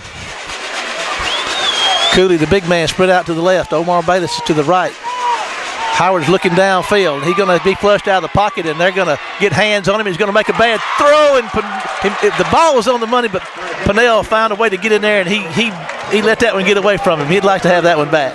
Great defense. Well, it was. And now we've got a 3rd and 29. And they're going to try to put it down the field. And that started with pressure, Kenny. It did. That's the first pressure they've really had on Howard, and Pinnell was on the spot, and he almost had him a pick. And I dare say if he'd have had it, there was a lot of green out there in front of him, but that's neither here nor there now. 3rd down for the Tornadoes, 4:07 to go in the half. 9-7 lead the Tornadoes have here at home between the bricks against your Wayne County High School War Eagles. And this place is still filling up, Kenny. Look down here in the end zone. There's people all over the place out here. There's Howard's going to run it, and he's going to put his head down and get across the 45-yard line. But it's going to be far, far short of the 1st down. So punting situation for the Golden Tornadoes. Well, and you would expect them to punt. It's a 4th and 21, so you don't really expect to see any trickeration here. But with Todd Breland, you just never know. Look who's punting the ball, Kenny. That is Mr. Cooley, the giant receiver down there. And he's going to punt one away and going to put a foot in it. And it's not going to be a very good punt. It's going to go out of bounds. It may be about a 10-yard punt or so. I'll leave that up to you. Let's see. Let's see where the ball winds up being spotted. Looks like our 43. 42. You're right, 42. Wayne County's got a good field position here with 3:29 to go in the half and a chance. They got good field position, as you said, and they've had it pretty much most of the night. Just hadn't been able to do a lot with it, Kenny. Yeah, we just hadn't had a lot of success in getting a long drive together. Fast Freddie Jordan Jr. is back in the backfield. 2 receivers both ways for Hodo. Hodo's going to take the snap. He's going to keep it himself, move around the left side, try to get on the corner. He's at the 45, puts his head down, spins out close to the 50-yard line for about 7 or 8 on first down. That's the first time I think we've seen Hodo carry the ball tonight. It is, and he had to open it over there and took it. They're going to spot him at the 49. So second, about 3 or 4 yards to go for the War Eagles. They're right out there close to midfield. 2 receivers both ways. Hodo's got the snap. He's looking to throw. Fires one out there to Phylon. Makes catch, make one miss. He's inside the 40-yard line, down close to the 40. Maybe a face mask. 40, the 36, and let's see what the flag is. Kennedy. I'm talking all over myself. It looks like it's coming back against Wayne County. Nice. Well, the hole. The hole was up there along the line of scrimmage. So Phylon had made that catch, along the line of scrimmage and made his way down inside the 40-yard line. But that's all for naught. It's coming back, and Wayne County is going to be. They're going to start marking this thing off here at the 40, or they're going to spot it at the 40. The War Eagles are looking at a second down and about 12 yards to go now. And Coach Mangum is out there on the field. He's wanting to talk to some officials. And looks like we've got do we have a timeout? Got an official timeout. Official timeout. We're going to stay with the action here. Nope, everybody's coming off the field to huddle, so we're going to take a 30-second break to the station. 1 30-second break back to the station. We'll see you after this word from our sponsor. Of all the colors, yellow's the most important, at least when it comes to building outdoors. No matter what your project this season, pier, deck, fence, or gazebo, be sure to head first to Gatlin Building Supply for Yellowwood brand pressure-treated pine. Yellowwood is your best protection against rot, fungal decay, and termite attack, so it's no wonder Yellowwood is the brand of choice for building outdoors. Come by Gatlin Building Supply, where you'll find only the best for your project. And remember, if it doesn't have that yellow tag, you don't want it. Gatlin Building Supply, North Spring Street in Waynesboro. 3 minutes to go in the half. Laurel Tornadoes are leading Wayne County 9-7. They had a field goal, and then they came back and scored a touchdown on just a great throw and catch down there on a 3rd and goal from the 1. And the big man caught the ball with one hand for the touchdown and went up, missed the extra point, so they're at 9-7 over Wayne County. Wayne County had the drive and had the touchdown run by Fast Freddie Jordan Jr. And so looking at 2nd and 12 here with 3 minutes, Kenny, it'd be good to get some points here because Laurel's going to get it to start the second half. Tell you what, it'd be good to get anything here. I mean, first down be good. have not had a good first half. We probably don't have 100 yards total offense. In fact, I doubt we've got 70. 2 receivers to the right, tight end to the left side, single receiver right, wide left. Hodo's looking to throw, going to fire one out there. Phylon's going to make the catch at the War Eagle 47-yard line. So nice game. Those little quick passes they're throwing along that line of scrimmage, that was downfield. Those Laurel Tornadoes have got those things covered pretty good. Well, they do. They're doing a good job. So that's going to bring us up a 3rd and 5. And Hodo's going to keep he's going to keep the ball, and he's going to work hard across midfield and get down close to a first down, but he's going to be short, so it's going to be 4th and probably a yard or less here, Kenny, just inside Tornado territory with 2:35 to go. And looks like Wayne County is going to put the big package in here and try to get them another first down with 4th and about a yard to go. Nope, we're going to punt it away. Well, I don't know what they're going to do. They're getting back in punt formation. They're getting back on the line of scrimmage. We'll see in a minute. This is going to be the big formation, Kenny. They're going to go for it on 4th and 1 with 2:11 to go in the half. Big play right here. There's your snap. There's your handoff. And there is your first down as Fast Freddie crashes inside the 45-yard line behind Jones and Poe leading the way. And it looks like they're going to stay in that formation. It's working, Kenny, so they're going to stay in that. Well, they picked up close to 5 yards. I'm going to say he's on the Laurel 43. 2:03 to go. 2 minutes now to go in the half. Wayne County up down 7-9, and got the big package in there. They're staying with it. There's not a wide out anywhere. They're just going to try to run it straight ahead. And I tell you what, there's not much there. Should have a face mask. And there's no flag. And they got it maybe 2 yards. And number 28, Chris Cooley, is checking into the contest for the first time. The big package comes out. 2nd and we'll say 8 yards to go. And the sophomore running back that's had such success this year in the absence of everybody else, 6.8 yards per carry. He's now in the game. We'll see if he can get some running game going between those tackles, Kenny. Harris is in motion. 2nd and 8. There's a snap. He's going to try to throw one to Phylon across the middle, and the Laurel defender steps into between it and knocks it down. It wasn't even close. No, not even. And a good thing he threw that thing low, too. 2nd and 3rd down and 7. Ball's at the 41-yard line of the Golden Tornado. Wayne County's 3rd and 7, trailing 9-7 with 1:14 to go in the half.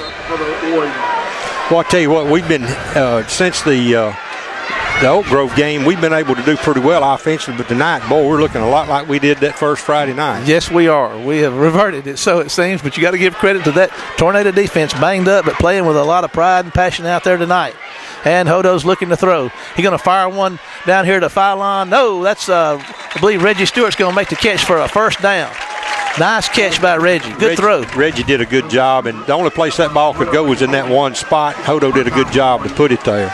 Reggie comes in with 9 catches for a 24-yard average tonight. That's below his numbers, but it is a first down with 1:05 to go in the half. Hodo's going to look to throw again. He's moving to his right. He's going to try to run with it, and they're going to tackle him right about the line of scrimmage. So they're inside a minute with a 2nd and 10. Boy, we hadn't missed this many blocks, and I don't know how long. We're just not. Laurel's doing a good job of disguising it. We're not picking it up very well. And 2 receivers both ways. No tight end. Cooley's Jordan's back there. Hodo's going to look to throw downfield. Got a man in coverage. Triple coverage down there. He's trying to get it to Stewart at the goal line. Could not make it happen. Stops the clock with 34 seconds to go with a 3rd and 9. So I tell you what, Kenny, you can get 15 or so yards here. You'll have a shot when we carry the field goal that could give you the lead going into the half. Yeah, I mean, if we could get it down inside the 20. You know, you don't think about that much, but, you know, you can here in this case because that's a viable concern, or option. And he's looking to throw his Hodo, and he's having to buy some time. Going to fire one to across the middle, trying to get to Phylon at the 5, but could not make it happen. That stops the clock with 29 seconds. So on 4th down, they're out of field goal range here. There's going to be nothing for them to do but try to get a first down. That thing looked like it might have been hit along the way. I couldn't tell. It definitely got hit when it got into the secondary because Laurel had a guy almost in place to pick it off. And Wayne County takes a timeout. We're going to take a 30-second break back to the station and be back after this word from our sponsor. The most versatile cooking device ever. Is it a grill, an oven, or a smoker? Yes, it's all 3. Your friends at Gatlin Building Supply had the answer, and it's the Big Green Egg. Often copied, never matched. There is only one original Big Green Egg, and a place to get it in Wayne County is Gatlin's. Come see the selection that Gatlin's has to offer, along with all the accessories for your Big Green Egg. At Gatlin's, find the solutions to all your building and remodeling questions. Gatlin's, where we have the answers for you, located North Spring Street in Waynesboro. With 29.3 seconds to go in the first half, Wayne County is at the 31-yard line of the Laurel Tornadoes with a 4th and 9, and they are trailing by a score of 9-7. The Tornadoes have a touchdown with a missed extra point and a field goal. Wayne County's got one rushing touchdown tonight. So 4th and 9, here we go. We'll see what happens. Wayne County's basically seems to have gotten away from the run, Kenny. It's the first time they've really been forced out of the run this year since Oak Grove. And they're back to throw. He's got time. It seems to fall apart on him. Now he's going to have to look for something to do with it. He's going to fire one downfield. It's going to be picked off at the 15-yard line. Laurel's going to head down the sidelines. Got blockers over there. That's going to be a pick 6. That's going to the house, Kenny. Hodo throws the pick down there to 10, and Laurel has run it about 85 yards for a touchdown. So that's going to big play right there. He was under pressure. He tried to buy himself some time and just made a bad decision, it looked like, down there, and it was all Laurel the rest of the way. Well, there's not a lot you can say about that other than a good job by Laurel's defense, and that's going to give them a good lead here, and they're going to get the ball to start the second half, and Wayne County's in trouble. Yeah. You know, we talk about Laurel's comeback capabilities. Well, they're putting themselves in a situation where they're not going to have to come back. Let's see here. They got the 6 points. That makes it 15. They're going to try to make it 16 right here with a PAT. And Wayne County comes off sides, and let's see what happens here. They may cost them half the distance to the goal, and Laurel may consider going for 2 here. We'll see. I'll tell you what, there's a huge crowd here. If you look in the end zone down here, you see people standing along this walkway that wraps around this stadium. A lot of people standing, a lot of people sitting. Biggest crowd to see a Wayne County High School War Eagle football game this year. I'm going to guess if this, let's give you this call in a minute. Back to the PAT. And here's a flag. We'll see what that is. But Coach Breland told me they had a geometry project over here and calculated the seating capacity to be 8,600. And if this thing seats 8,600, I dare say there's probably 6,500 or 7,000 in here tonight. There's a big crowd. What's that penalty, Kenny? It's half of this is goal against Wayne County lined up in the neutral zone. That ball again is down there right on the. I mean, it's right on the line, on the goal line. But they're going to try for the PAT again. And here comes your snap in a minute, and Wayne County jumps offside again. And I guess you can divide that thing by infinity, but now what's fixing to happen is Laurel's fixing to go for two. And all they've got to do is just slide the football about 3 inches forward and get it. Yeah. Laurel's going to try to go for two here. Laurel's having their way with Wayne County here in this first half. I mean, Wayne County, you both been really controlled on both sides of the ball on the line of scrimmage, which is really surprising to me. I'll just be honest with you. And they're not going to go for two. They're going to try to kick this thing again. And let's see. There's a snap. There's the kick, and it's up, and it's good. So we'll take a 30-second break back to the station and be back after this word from our sponsors. Fish camps are a grand Southern tradition where you can always count on great food and friendly service. In Wayne County, when it comes to food, there is none more rich in tradition than Pop's Fish, Seafood, and Steakhouse. Our fish is fresh and fine. Our seafood, you can hear the gulls and smell the ocean while enjoying shrimp, oysters, and the like. Our steaks, don't take our word for it. Come and taste for yourself. Come on down by the Chickasahee River, 184 east out of Waynesboro, where you can taste and experience the tradition that is Pop's Fish, Seafood, and Steakhouse. 10 seconds to go in the half. Laurel 16, Wayne County 7. I'll just be honest with you, I didn't see this coming, but it's here. Yeah, Laurel did. And I tell you what, you can't say enough about how well prepared they've been and how well they've executed offensively. They did a great job, done a great job defensively. And, they're in control of this football game right now. And Wayne County's still searching for some answers. Now, the only thing can help here, Marshall, with 10 seconds left, is to run this thing back. And they have stopped kicking that thing deep. Let's see if they pooch it again, and that's exactly what they're going to do. And let's see, Wayne County puts it on the ground, and Laurel's got the ball, I believe, down there inside the 30-yard line. So Wayne County's, the wheels have fallen off of Wayne County's bus, and Laurel's got a chance to go up by another score right here with their offense inside the 30-yard line. So Wayne County's better get some lug nuts tightened up down there. They're going to be making sparks all the way back, dragging the Wayne County. They're going to have to do more than lug nuts. They're going to have to go hunt the tires because they came off and went in the woods. And what you fix to see here with 5 seconds left is who you think they're going to try to throw to. I see him coming out here dancing along the field over there. He's jumping up and down, celebrating over there, waving to the crowd, and he's just saying, okay, give me the ball. Give me the ball. Let's see what happens. 5 seconds to go in the half. Laurel 16, Wayne County 7. And here's your snap. And there's a reverse pass. Throw back to Ulmer, who drops the ball. And that's about everything you could imagine. They describe that play before we take a break. They just threw it back and forth, and finally it was an incomplete forward pass to Ulmer over here.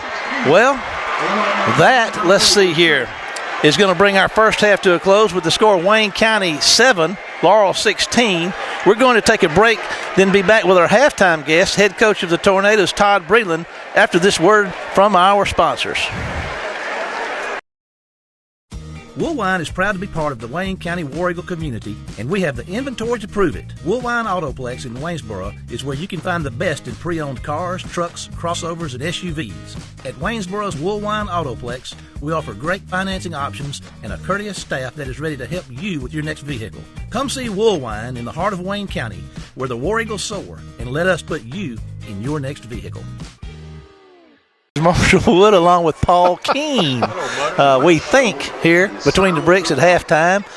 Paul, what a contest. I mean, It's been a hard-fought battle, and the breaks, both teams have gotten breaks. Laurel's just done a better job of capitalizing on that. Yeah, they really have, and I was talking to Kenny during your interview with Coach Breland. This reminds me a lot of the South State Championship game back in 05 when Wes Jones controlled everything and things weren't going the War Eagles' way. And the coaches went in at halftime and said, hey, that team over there just played the best half of the year, and we just played the worst half of the year. Now let's go out and let's reverse that. And that could very much apply here in that locker room for Wayne County right now, because this was really the most unproductive half on both sides of the ball for the War Eagles. Well, talk to us about that statistically, if you will. Well, Wayne County 6 first downs, 75 yards rushing, 42 passing on 5 of 11 with 1 interception, 2 fumbles. They lost both of them, 5 penalties, 1 punt, 103 return yards, 2 of 7 on 3rd down, 2 of 3 on 4th down. 10:27 the time of possession. As you like to call him, Marshall, Fast Freddie Jordan Jr., 11 carries for 46 yards. David Hodo, 5 of 11 for 42 with 1 interception. Deshaun Fallon, 3 catches. Reggie Stewart with 2. Defensively, not bad. I mean, the 2 big plays, Kadarius Pinnell right there, and just the taller receiver just able to make the play, so you tip your hat. But Laurel, 7 first downs, 30 yards rushing, 163 passing. They've completed 9 of 14. 1 fumble that they didn't lose, so no turnovers for Laurel. 3 turnovers for Wayne County. 9 penalties for Laurel. That's one thing they need to polish up in the second half. 2 punts, 82 return yards, all on that pick 6. 4 of 8 on 3rd down, 0 of 2 on 4th down. They've had the ball 23 minutes, 33 seconds, 13 minutes, 33 seconds. Jamal Poe, 7 tackles. Chandler Pugh with 6. Benito Jones with 5. So really the War Eagles just need to come out and in the second half just play War Eagle football. You mentioned the turnovers. We came in here tonight, the War Eagles did, with a plus 13 and a takeaway all total for the year. And tonight we're down 3. So that says a lot right there. And you mentioned that. Yeah.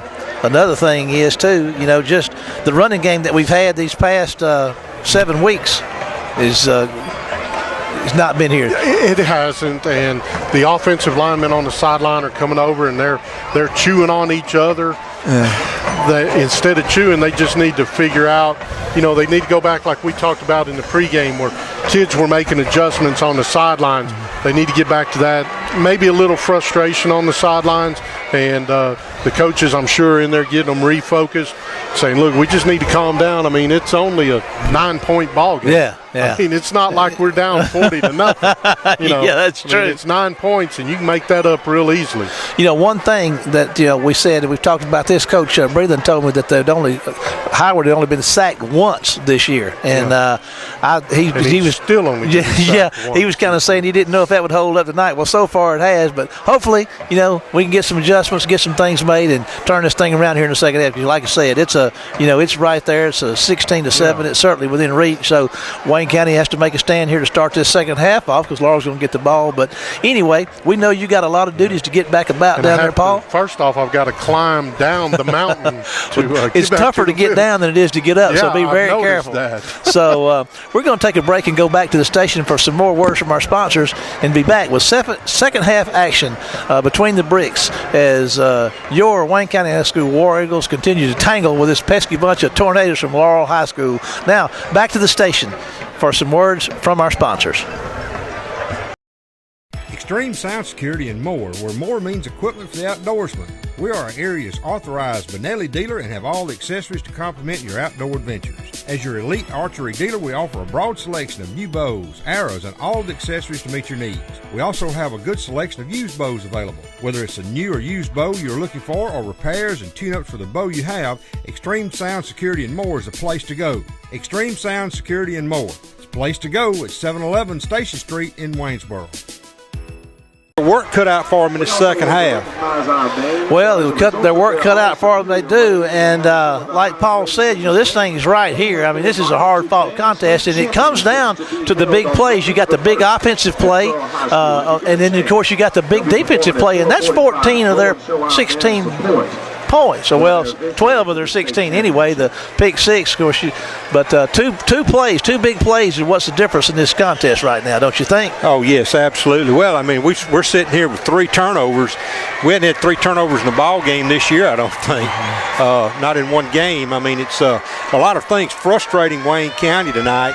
And so it's going to be important for Wayne County to come out in this second half. Laurel gets the ball to start. We got to, get a 3 and out, get the ball back, and go score. I'll tell you what we're going to do right now. We're going to take a 30-second break back to the station. That's a 30-second break back to the station, and then we'll come back with a second half kickoff after this word from our sponsor.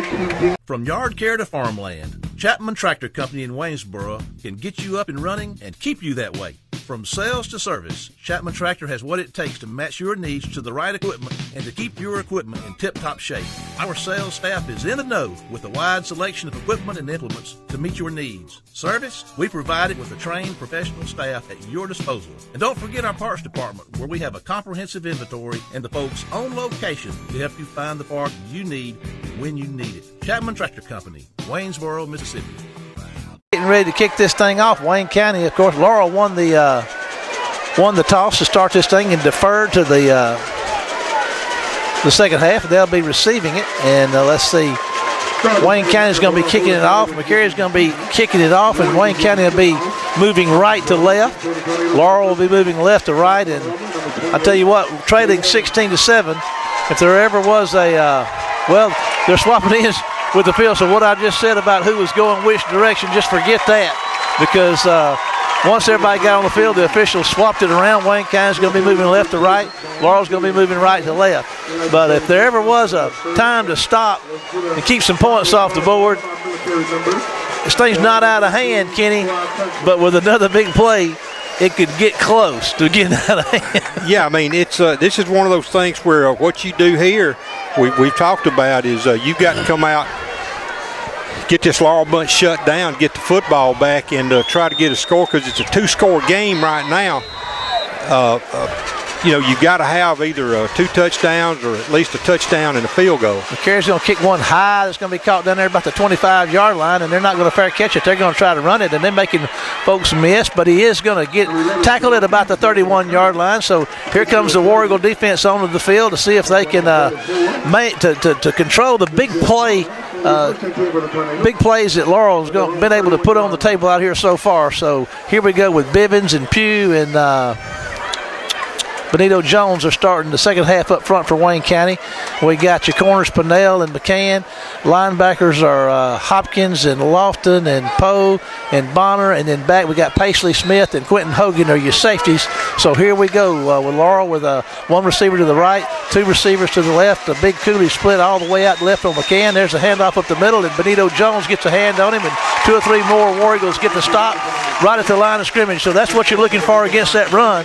Well, a good way to start. Laurel's got 2 more shots at this, and I tell you what, you can't count anything out with them. And that's going to bring up 2nd and 10, 11:33 to go here as we just getting underway in the second half. Laurel up 16-7. 2 receivers, same formation, 2 left, 1 right for Howard, and tries to get Wayne County off sides, but they do not. They stay put on the hard count. I don't know where he found his breaks, but he sure found his. He sure did. That was close. And he's back to throw. There's some pressure. And Benito Jones with the pressure and knocks the ball down in the face of Howard. So there's really the second time we've seen serious pressure on that quarterback tonight. Well, a good job. Benito just got his hand up, and something we didn't do much of in the first half. So maybe our defensive attitude is turned around here a little bit. They've got Benito on the right side of the defensive line, so as Howard looks at him, his number 1 receiver's out left, and Benito Jones coming off that edge is between him and Cooley, between Howard and Cooley. That's a pretty big deal, and it paid dividends for Wayne County right there. Here's your snap, looking to throw, got some time. There's a pass across the middle. Oh, Hogan almost made the pick at the 50, but it hit him right in the chest, and the Laurel receiver struck him hard, and the ball came loose. But Quentin Hogan was Johnny on the spot, so it's 3 and out. So Wayne County's defense has done what they need to do, and there seems to be a little life along the sideline down there. Well, and now you put it in your offense's hands, and what they need to do now is to take this and move the ball down the field and get a score. Of course, it'd be good to run the punt back too. Now that'd be okay. It would. And Stewart standing back here at his own 35-yard line waiting to punt, and there's a low snap, but he gets it off, and it's going to be kicked low, and Stewart's going to just let it hop and get out of the way, and it's going to roll down there inside the 25-yard line. So you know what Wayne County, like I know, but I'm going to say it, what Wayne County really needs to do is come out here and assert themselves along this line of scrimmage and run this football and take control of that line of scrimmage. Well, he got a 45-yard punt out of that. And, well, as they said in Sling Blade, what we need some paying gigs. And here comes Hodo and company. 2 receivers to the right, 1 to the left. DeRicus Harris is your tight end. Well, he's kind of in the H-back back there. And Fast Freddy's in the backfield with Hodo. 10:50 to go in the third. Laurel 16, Wayne County 7. And Hodo's looking for the snap. He takes it. He hands it to Freddie. He's coming around the right side, trying to get on the corner. Finds a little running room and gets out to about the 28-yard line for not a bad gain on first down. They get that every time they'll be in business. About 4 or 5 yards. They did a good job of stringing that thing out, though, Kenny. That defense is running to the football. They got good speed on that Laurel defense. There's another handoff, and Freddie's trying the other side. Puts his head down, runs north and south, gets out across the 30. Going to be about 2 yards short, probably, of a first down here. It's going to bring up third down, and we'll see with the spot. What do you think? Well, just trying to go to these edges. He's going to be about a yard or so short, but going to these edges is trying to open up something in that middle, Marshall. They just have not been able to run between those tackles. And like you said, right now they're finding a little success on the edges. And here we are, 2 receivers to the right. And Hodo's going to get somebody, I don't know, it looked like it came across the line of scrimmage, but there's no flag. So here we go with a 3rd and 2. Hodo takes a step, hands it to Freddie up the middle between the tackles. He's going to get out across the 30-yard line for a first down, Wayne County. So there's a little success running the football. Well, at 3 yards to get us a first down and keep the drive going. We're out across the 30-yard line, or on 30-yard line to about the 31. 10 minutes and counting in the third quarter. And there's a handoff around the right side. Freddie's going to get struck. He cut it back and shouldn't. And going to be stopped short of the line of scrimmage for a loss on first down. Man, if he'd have just kept coming to the outside, he had a lot of room here. Can't say enough about the way that defense is playing out there for the Tornadoes. It's 2nd and 11 for the War Eagles now. And the War Eagles have got everybody bunched in. There's nobody spread out. They're saying they're going to run it. And Hodo's moving to his right, and they're going to drop him for about a 4 or 5 yard loss. And, I mean, that thing, there was no receivers. Everything was bunched up, and Laurel just manned up and just took it away from Wayne County. Not the ball, but the play. We didn't block anybody on the inside. We let a guy let the end or this outside linebacker come through untouched. It's 3rd down and about 14 yards to go for Wayne County now. Chris Cooley checks in as running back, trips left for Hodo. He's not had much success throwing the ball or running the ball here tonight. Need a big play here on 3rd down. 9:05 and counting in the 3rd. Laurel leads 16-7. 3rd and 14 for the War Eagles at their own 31. Hodo's looking around. 7 seconds on the 25-second clock. There's the snap. He's looking to throw. He's trying to get it to Stewart. He's firing it down the sideline, and just great coverage. There was nothing there. I mean, the ball was well thrown, but he was just covered. And there's instead of having a 5'10" defender on a 6'4" receiver, we had a 6'4" defender on a 5'10" receiver. Or on a 4'10". And Hodo's out to punt it away. So both teams have gone 3 and out here to start the second half. And Wayne County broke Laurel's serve. Laurel returns the favor. Hodo's going to have to punt it away. There's a good snap. He's going to make contact with it, and they almost block it. But what a nice punt. It's fair caught down here and going to hit the ground inside the 35 and going to roll down to about the 27-yard line. What do you think the flag's for, Kenny? I don't know. Unless it was a shove in the back down here by the Laurel Cook, one of the Laurel guys. I'm just not sure. Let's see. There's Hodo staying on the field down there to see what's going to happen. The officials are. This thing looks like it's Hodo says it's against Laurel, and is that a way any scenario that Wayne County get the ball back? Not unless it's a personal foul. And we're going to wait and see it. Here it is. What's that call? Looked like illegal substitution of some sort. Well, everybody's standing around. Nobody knows what to do. The officials aren't doing anything with the ball. They're all looking at one another. And the ball is down at the 27-yard line of the Tornadoes. And nobody's offense is – Wayne County's defense is on the field. Nobody's come out. Breland is talking to the officials. Go ahead. Nobody knows what to do here. That call – unless it was too many men on the field. Looks like Wayne County's getting the ball back. Looks like Wayne County's got the ball, Kenny, and I'm still not sure as you are what's happening here. But Wayne County just caught a big break right there. And they've had some breaks with some calls, but they just haven't been able to capitalize on them. But Wayne County's got the football with a first down. And that's going to be out close to midfield. Let's see where they're going to spot this thing. It's at the 47-yard line. So 1st and 10, Wayne County. Don't know what happened, but we'll take it. Yeah, I mean, that's and let's see who the running back is. It's Fast Freddy back there with Hodo. Trips left for him. Single receiver right there. Getting out of that tight formation. Kind of spread this thing out a little bit. Hand it to Freddy up the middle. He's going to run hard out across the 50. Going to get about 3 yards on first down. So he's just barely making it into Tornado territory down there. Spotted at the Tornado 49. Chris Cooley's checking back in. They're probably going to try a little different running style here with this kid because he's quicker to the hole and runs a little stronger. Well, Freddie just seems like he's just not running to the right places. I think what they want to do is give him a chance to come look. Cooley puts his head down and runs hard down there across just about the 45-yard line, and that's what you're looking for right here. I mean, he's giving them something that they need more of right now. Good line surge, too, Kenny. Yeah, that's 5 yards. It'll be a 3rd and 2 now. And here we go. Let's see here. 7:56 to go, and there's going to be another handoff to Cooley, and he puts his head down and runs hard, and he's got himself a first down inside the 40. So now you're starting to see some power asserted in the middle of that line of scrimmage. Well, Freddie, again, he's just having a night where he's not seeing where he needs to be.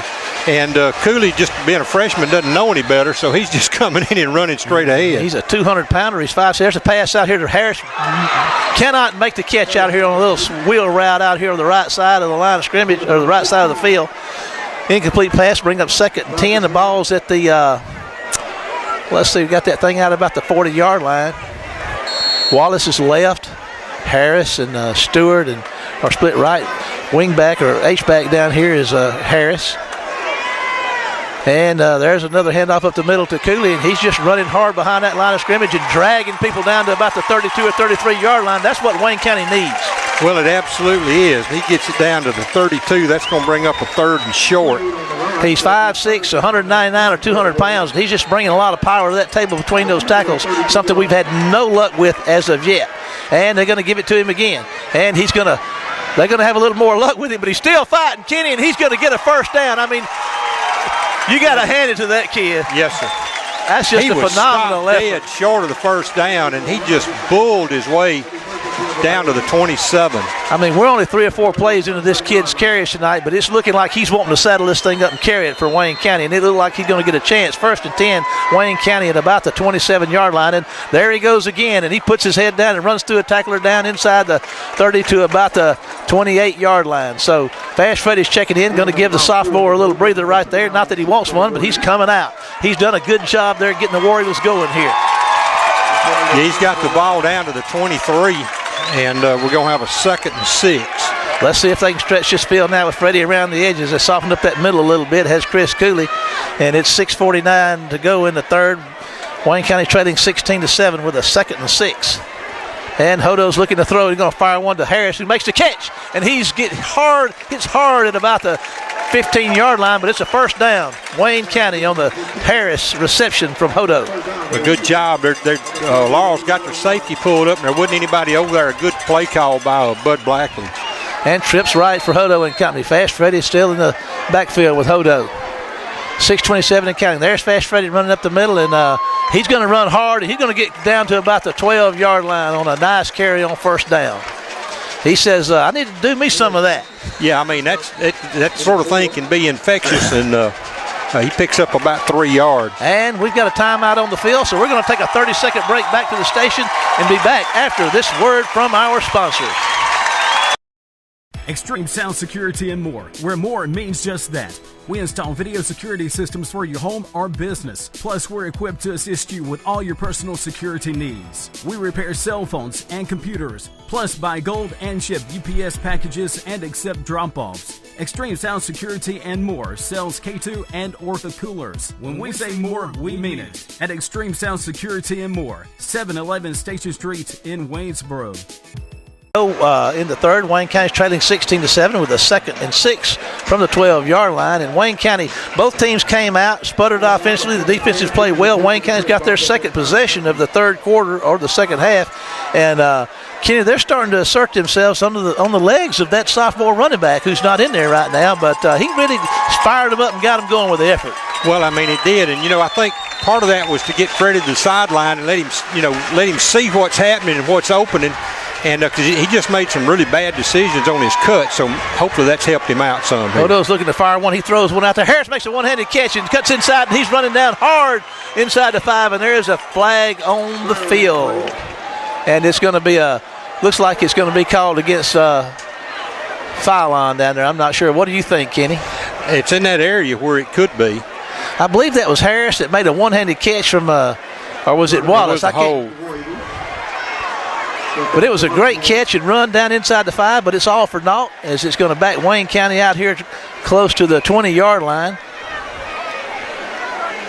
He made that catch one-handed to the inside, a bit of spin to the outside. Down he went, down that hash he went. But, again, beautiful play, but to no avail. Going to bring up 2nd and 13 or 14 for Wayne County. 6:06 to go in the third. And 19 seconds on the 25-second clock. And Wayne County's in no hurry down here. Hodo set his troops, moving up to the line of scrimmage, looking around, steps back in the shotgun. He's making his cadence. He takes a snap, and he's back to throw. He's under pressure, and he's going to fire one out there to trying to get it back out there to number 9, Xavier Lampley, but it's out of his reach, and Hodo's picking himself up off the ground under the pressure, and it's going to bring up 3rd down and about 13 or 14 to go. Wayne County certainly needs to get some points out of this trip down inside the red zone, Kenny. Well, I mean, the part of what's hurting us here is that we're not doing a good job of pass protecting. And he's got 3 receivers to the right. Lampley is spread out left by himself. Wallace is out of the game. And a single back with Hodo, and he takes a snap, and he's looking to throw. He's going to fire one to Phylon, and it's knocked down by the defense in the middle of the line of scrimmage, so it's going to bring up 4th down, and Wayne County is going to send McCary out to try a field goal, and there's a flag, and it looks like Laurel is saying it may be against Wayne County. I don't know if that might be unsportsmanlike call, Kenny. It's just one of those penalties you can't make now. When you had a chance to get your field goal team on the field, you're going to be sitting back out here around the 33, 34-yard line, and you're going to have to you got to punt the ball. Well, is that supposed? I guess that was after that's not 3rd down, or is it go to 4th down? It was after the place. It should be 4th and. Well, Wayne County's lined up a mile. They're going for it on 4th down. On 4th and a mile.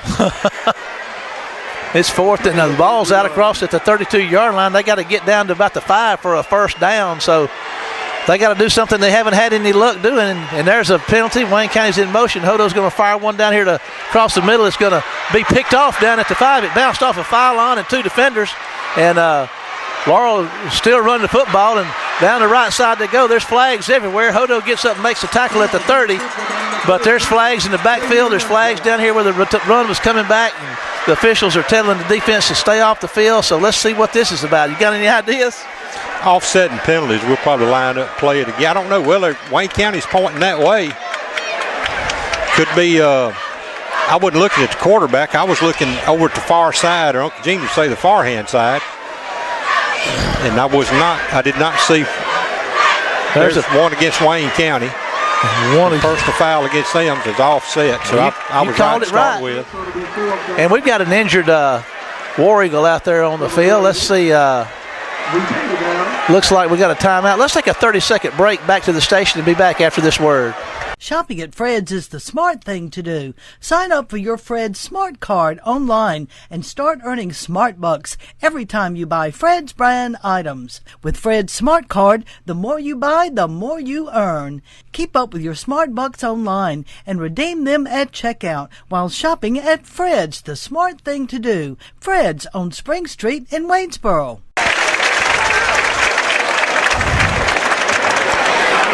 Welcome back. That's David Hodo shaking up on the play, so instead of punting now, Anthony Gandy, number 6, is going to come in to punt in Hodo's stead. So the ball is at about the 34-yard line of the Tornadoes, so Wayne County let a good scoring opportunity get away from them right there. Well, they did, and just mistakes, penalties have plagued us all night. And, of course, you got to give credit to Laurel. Now, I tell you what, this is Laurel has played hard. And they've really done a good job to keep us hemmed up. There's a good step. Gandy gets a good punch. It's going to come down here and going to hit the ground inside the 10, and it's going to get in the end zone. So Wayne County had coverage down there and was trying to get it and down it inside the 10, but could not make it happen. So Laurel's going to get possession again for their, I guess this will be their second possession of the third quarter. Wayne County's had 2. That would be Laurel's third. Second. Second, okay. All righty, and they're going to be starting at their own 20-yard line with a 1st and 10. 5:21 to go in the third quarter. Laurel leading 16-7. Benito Jones and Quindarius Bivens and Chandler Pugh are up front. Benito Jones is on the right side of that at the defensive end, split out to the right side instead of over the nose.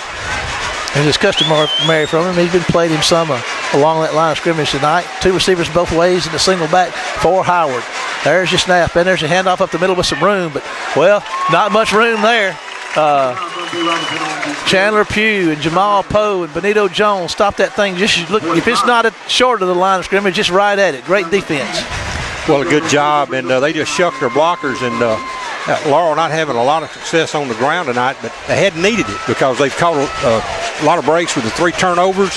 Wayne County's hurt itself just like Laurel has with penalties. And he's back to throw, and he's got some time. He throws one out there. Pennell tries to make the tackle, but they cannot do anything with the big receiver, and he makes the catch and gets a first down. I mean, what we got? You got a flag, Kenny? Nope. Shouldn't be. First down, Laurel. And, I mean, again, Pennell's in coverage, but you got a 6'3", 6'4", 235-pound receiver that makes the catch and can't tackle. They couldn't tackle him, so he gets a first down, and he's out at the 35-yard line. So Laurel got their first down of the second half, leading 16-7 with 4:36 to go in the third. Laurel says they've been lined up most of the night, 2 receivers both ways in a single back set. And there's a handoff up the middle, and you're going to find some running room this time to get out across the 40-yard line for about 6 yards on first down. Yeah, we got pinned inside that time and didn't get any help from the linebacker. He was already 5 yards upfield, and he winds up picking up about 7. Rory Arrington is in the contest playing cornerback for Wayne County, so he and Pennell are your corners. DeCarlos Walker and Paisley Smith are your safeties. Bonner, Poe, Hopkins, and Lofton are your linebackers. Pugh and Jones and Bivens are up front for Wayne County. Laurel's with 2nd and 4 now, just across their own 40-yard line. There's Howard's going to keep it and run straight up the middle, and he's going to get out across the 40 for another first down for the Tornadoes. Well, and what they're doing now is they're just tearing this clock up, and they're sitting there with a 2-score lead, and Wayne County not having any success offensively, Marshall.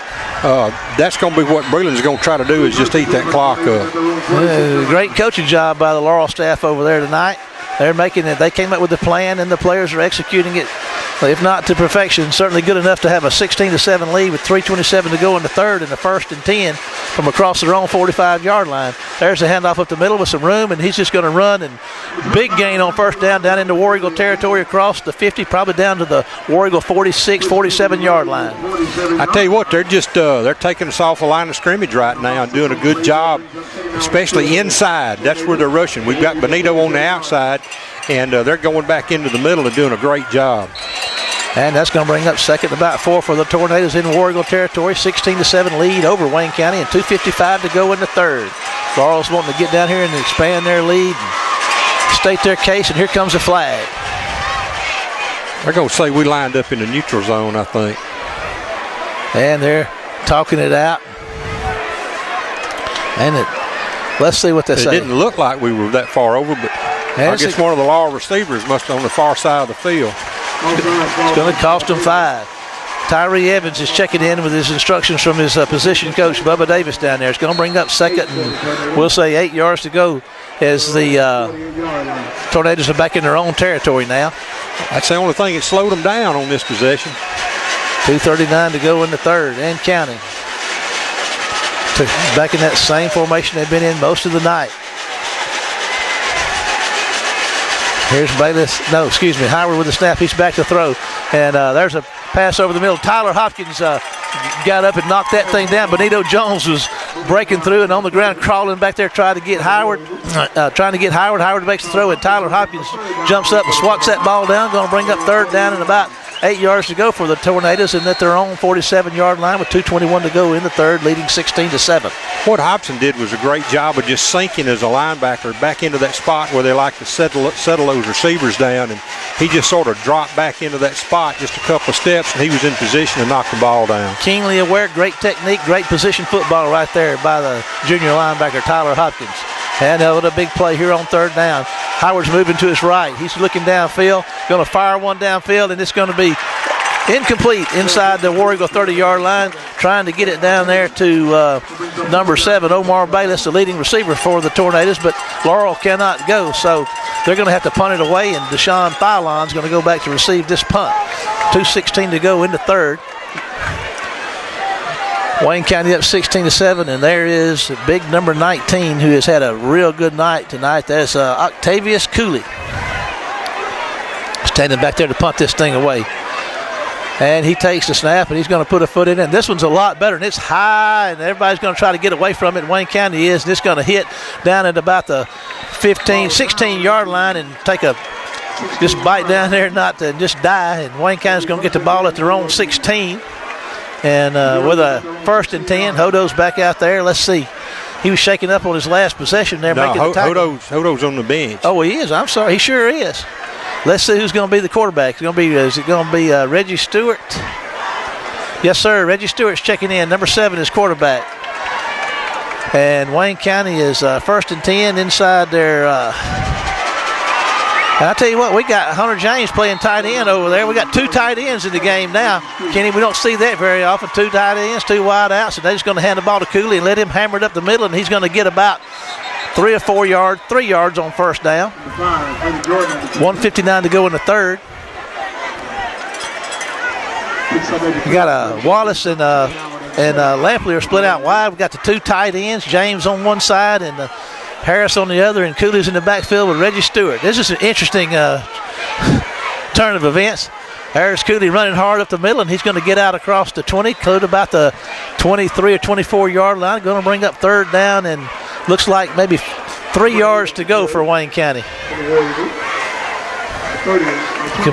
With Hodo out, it's going to limit us to an extent of what we can do, and what they're doing here is they're just going to line up and run it right at Laurel. I mean, the 2 tight end set, that's all they're trying to do is run it. There goes Cooley, and I tell you what he was getting close to that first down. He hit to that 25-yard line, and I mean, that Laurel defender stuck his head in his chest, perfect form tackle, and drove him back.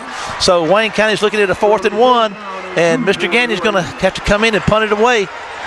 Wayne County unable to get anything going offensively here tonight.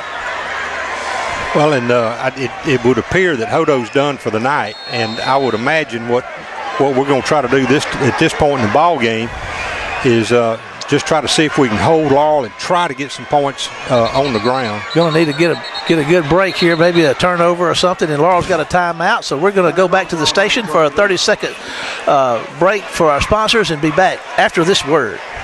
Of all the colors, yellow's the most important, at least when it comes to building outdoors. No matter what your project this season, pier, deck, fence, or gazebo, be sure to head first to Gatlin Building Supply for Yellowwood brand pressure-treated pine. Yellowwood is your best protection against rot, fungal decay, and termite attack, so it's no wonder Yellowwood is the brand of choice for building outdoors. Come by Gatlin Building Supply, where you'll find only the best for your project. And remember, if it doesn't have that yellow tag, you don't want it. Gatlin Gatlin Building Supply, North Spring Street in Waynesboro. Trailing 16-7, having to punt it away here with 41 seconds to go in the third quarter, trailing Laurel 16-7. Wayne County's defense has done a good job with Laurel controlling Laurel, taking the big plays away so far in the second half. Well, in the second half, that second quarter, we gave up 16 points, and right now that's the margin. We missed a couple opportunities in the first quarter when we should have got points. And now, Laurel's in the catbird seat here. They really are, and should get good field position out of this. So their return man is our punter standing at his own 11-yard line. That's Gandy, and he's standing at his own 11. We need a good snap. There's a good snap, and got some time. He gets the foot in. It's a low spiral. It's going to be probably unreturnable and take a good War Eagle bounce and go through the legs of Hopkins down there and be down just inside the 40 of the Tornadoes. So that could have been worse. 36-yard punt. We'll take that.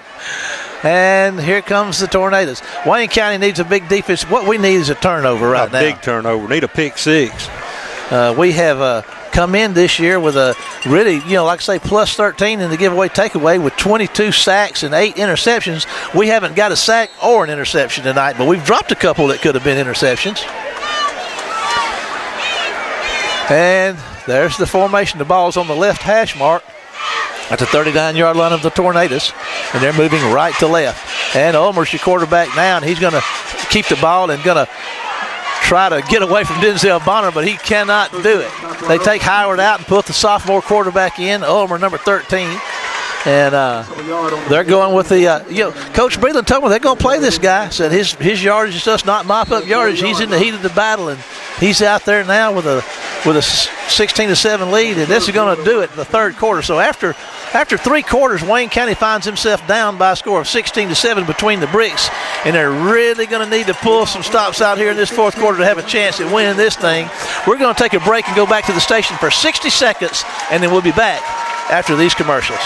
The most versatile cooking device ever. Is it a grill, an oven, or a smoker? Yes, it's all 3. Your friends at Gatlin Building Supply had the answer, and it's the Big Green Egg. Often copied, never matched. There is only one original Big Green Egg, and a place to get it in Wayne County is Gatlin's. Come see the selection that Gatlin's has to offer, along with all the accessories for your Big Green Egg. At Gatlin's, find the solutions to all your building and remodeling questions. Gatlin's, where we have the answers for you, located North Spring Street in Waynesboro.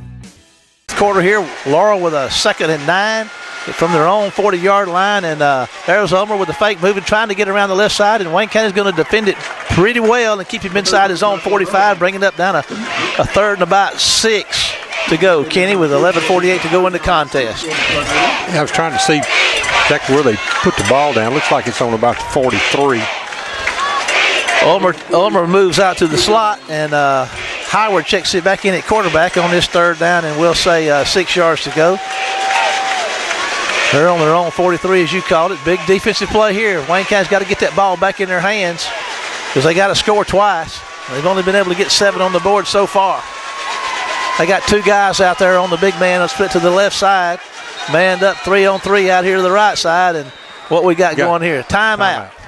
We're going to take another timeout for 30 seconds and go back to the station and be back after this word from our sponsors.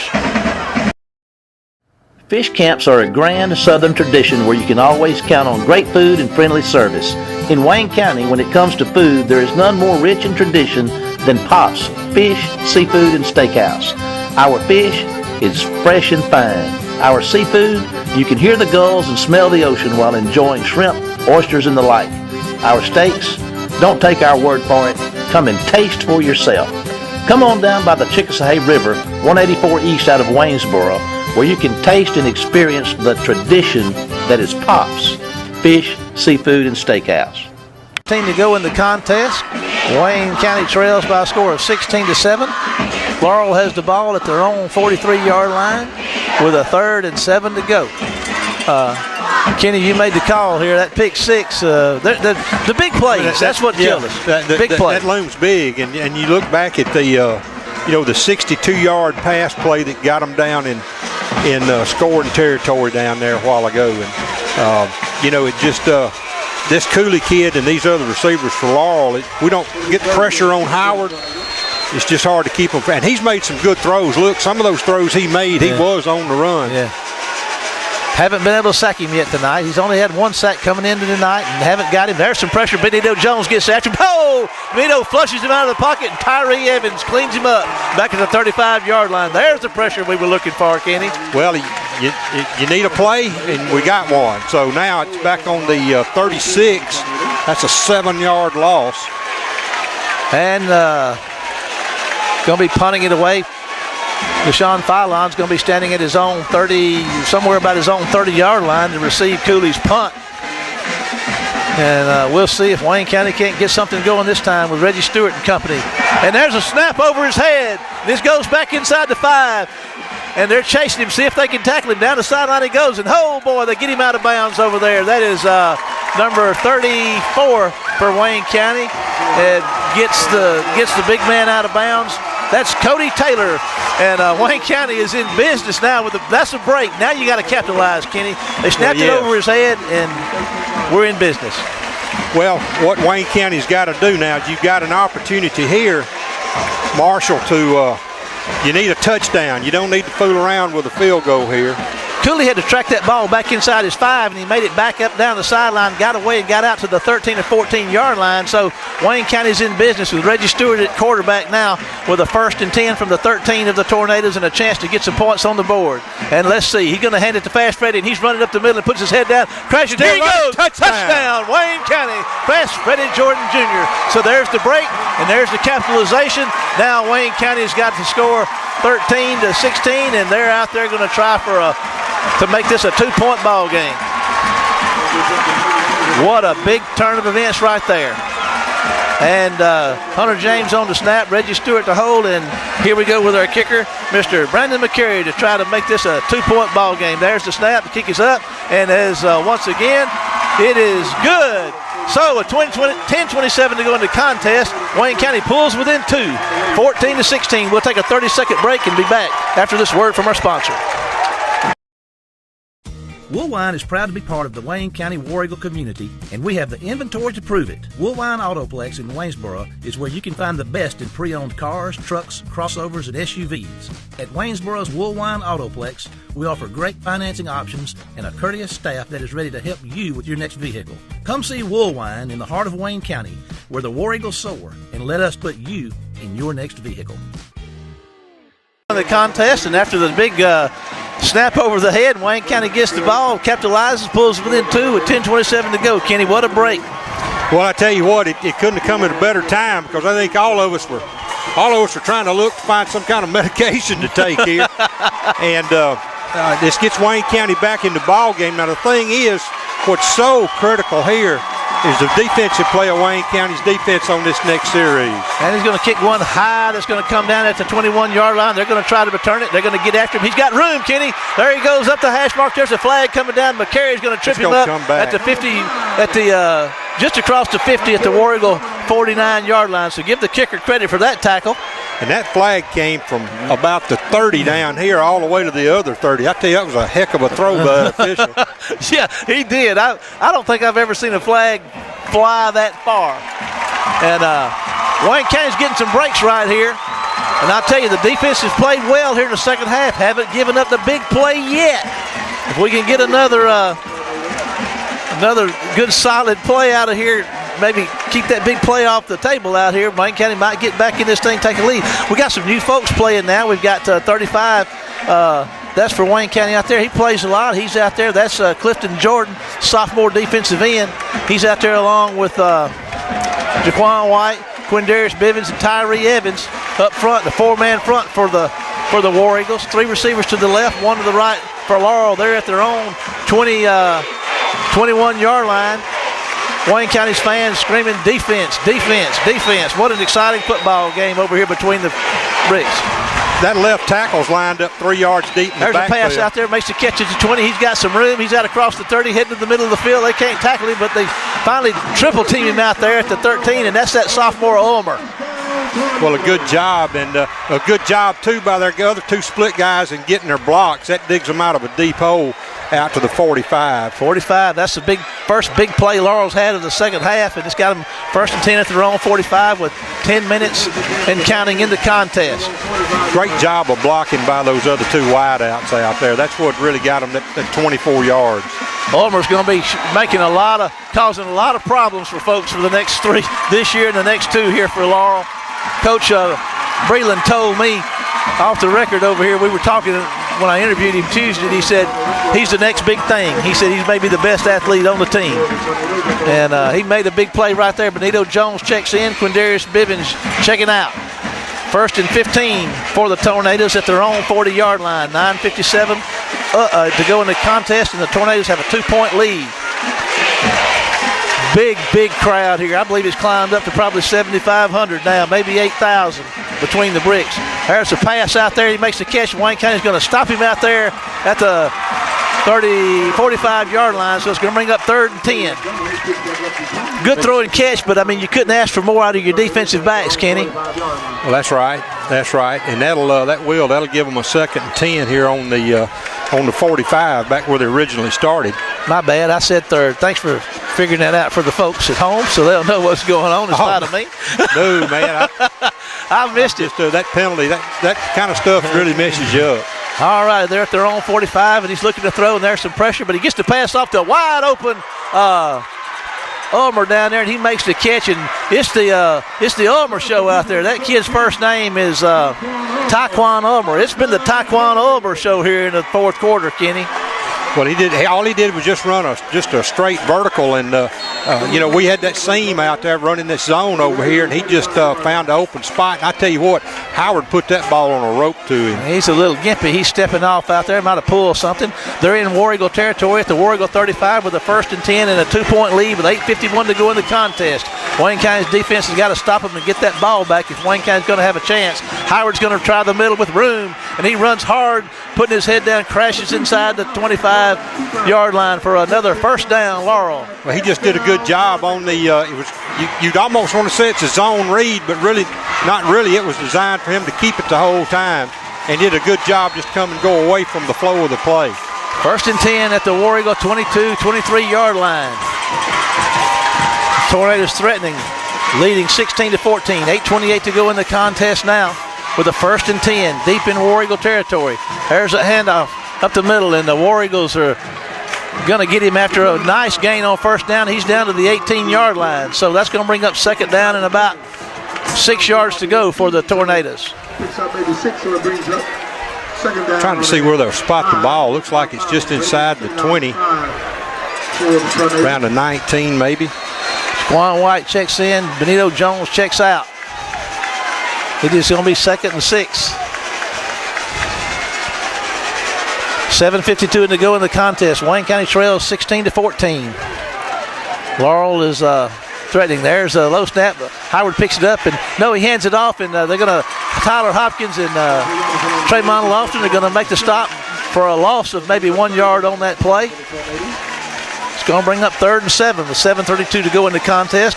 Laurel leading 16-14. Somebody's hat came off there. Laurel must have been him. That's number 25. They're running back. Big 3rd down play right here. You just got to guess that Laurel probably feels like they're in 4-down territory right here. Oh, absolutely. Of course, they've got the field goal kicker. Looks like he had plenty of range. But you know they'd like to get 6. There's the pressure. There's the screen pass. And they're going to stop him out there at the 20. It wasn't a screen. They had great pressure. Tyree Evans was all over Howard. He caught the big man. Yeah, Denzel Bonner did a good job, too, to follow that wide out into the screen, Marshall. Going to stop him. It's going to bring up 4th down and about 6-7 yards to go. Benito Jones checks back in. And, Kenny, is this a big play? This is big. 6:46 to go in the contest. And you got to think if the Tornadoes score again, could be lights out for Wayne County, but Wayne County's got to lower their ears back here and get this ball over on downs. There's just now. Howard's looking to throw. He's got time. There's a pass that's going to be caught. And, they're going to stop him short of the 1st down, Kenny. It was close. It was close. Paisley Smith, Tyler Hopkins make the stop short of the line of scrimmage. So Wayne County's defense has done what they need to do. They have the ball at their own 15-yard line. 6:25 to go in your contest. Wayne County trailing 14-16 with the football. And here comes Reggie Stewart and company. And let's see, Fast Freddie Jordan Jr. is going to be in the backfield with him. Lampley and Phylon and Harris are right. Wallace is split left for Reggie Stewart. And don't think Reggie can't throw it, because he can, and he's going to keep it. And there's a flag on the play. It's going to be against us, I think. False start, is it, Kenny? Number 25 checking in. Darnell Cameron. Darnell needs one of those big breakaway touchdowns we've seen him run so many times before. Well, I tell you what, with all the speed Laurel's got, you're going to have a jetpack on you to be able to do that. 1st and 15. They're now inside their own 10. Long way to go, but they got the ball with 6:24 to go, trailing by 2. Inside 10 seconds on the 25-second clock. There's the snap. Stewart's looking to throw. He got him open. If he could get the ball to him, he can't. He's back in the end zone. He's just going to throw one up for grabs. And, oh, look at that. Wallace makes the catch at the 25-yard line. Stewart had retreated all the way into his end zone, threw one up for grabs, and Rameek Wallace goes up and gets it. And you never want to do that unless one of your guys can catch it. And I tell you what, I believe that's a first down for Wayne County. That's a break. That is unbelievable. I wish you could see that, folks, but you can if you go to WC No, you don't need to. You go to WC Web TV next week, you can see all this action. And there's a handoff. No, Stewart's keeping it. He's at the 30, cuts up the hash mark. He's running out to the 39-yard line for another first down, Wayne County. Well, a good job. Reggie did a real good job that time, and this is what we've got to do now, is get this ball down the field, use up as much clock as we can, and get a touchdown if we're going to win this thing. We got all the time in the world. We just need yards. There's a handoff to DJ. He's running hard, breaking tackles, running out close to the 50-yard line. Going to be just short of a first down, I do believe. I don't know. With that spot, it's awfully close. That may get a measurement out of it. We'll just have to see. Chris Cooley checks into the backfield. It's going to be second and less than a yard to go. 5:42. Wayne County at the 49, their own 49-yard line, with a second and less than a yard. There's a handoff to Cooley. He's got the first down, running into tornado territory. 1st and 10, Wayne County. 5:33 to go. Wayne County trailing 14-16. What a football game. This is killing me. It's killing me, too. I'll be drinking a quart of Maalox before we ever get out of the city limits of Laurel. Reggie Stewart is your quarterback. He takes a snap. He keeps it. He's on the left side. He's got some room. He's inside the 40. He's down to the 30, breaking tackles, down to the 25-yard line. The Reggie Stewart Show, ladies and gentlemen, and it's fun to watch. I tell you what, that's good for 22 yards and a first down, and gets us down here where they're still, as they used to say, keep hope alive. All righty, Wayne County in business at the 25-yard line with the 1st and 10. 5:22 to go on the clock. Lots of time left. Trips right for Stewart. Cooley's in the backfield with him. Stewart's going to hand it to Cooley this time. He's going to put his head down and fight hard for maybe a yard up the middle. Tell you what, Laurel has done a good job of jamming that up inside. We hadn't been able to move the ball very well against Laurel inside all night. 2nd and 9 to go for the War Eagles. 5 minutes to go in the contest. Wayne County down by 2, 16-14 with a 2nd and 8 inside the 25-yard line of the Tornadoes. Stewart's back to throw. Got a man throwing it down deep to the corner of the end zone. Wallace goes up. Oh, what a great defensive play. It was a good defensive play. It's incomplete in the end zone. That was pretty good coverage he was throwing into. It was. He's not bashful. He's obviously from the play he threw out of the end zone down there, he's not bashful. But Wayne County's looking at a 3rd and 9, and Kenny right now kick a field goal. First down. Need a first down. A field goal to give you the lead, but that'll be a long field goal if you kick it from here. And Stewart's going to keep it. He's got some room. He's at the 20, cuts inside down to the 15-yard line, Kenny, and he's going to be close for the first down. Rameek Wallace says first down, Wayne County. Let's see what the officials say. It's right on the 15-yard line, and it's first down, Wayne County at the 15, Kenny. And it is. I just didn't want to say. What a football game, ladies and gentlemen. We're between the bricks, and I guarantee you this crowd's been growing all night, and it's 7,000 plus for sure. Wayne County's trailing by 2, 4:27 to go with a 1st and 10 at the Tornado 15. Stewart's going to hand it to Cooley. No, that's Fast Freddie. Run up the middle. He's down inside the 5 to maybe the 4-yard line. And that could be first and goal, Kenny. That should be. And if Freddie gets it down to the 4, that's going to be first and goal. And it is. First and goal for the War Eagles. And now, let's see here. Wayne County's inside the 5 with a first and goal. Reggie Stewart's going to take the ball and hand it to Chris Cooley. No, Fast Freddie. Go in. Oh, he cut back inside, and they put a head on him and knocked him down at about the 3 or 4 yard line. 4 minutes to go in the contest. Here comes a big package. What's his second goal from the, let's say, just inside the 5? What's that ball? At the 4, Kenny? Yeah, the ball's on the 4. Freddie didn't get anything there. 20 seconds to go and counting on the 25-second clock. 3:43 to go in the contest. Wayne County threatening to take the lead right here. They trail 16-14. Here's your big package. And there's your handoff up the middle. And Jamal Poe's got the ball, and they're going to stop him short of the end zone down there. He's going to be maybe at about the 3-yard line, so it's going to bring up down 3rd and goal. From looks like the 3-yard line. They're unpiling the mass of humanity down there inside that 5.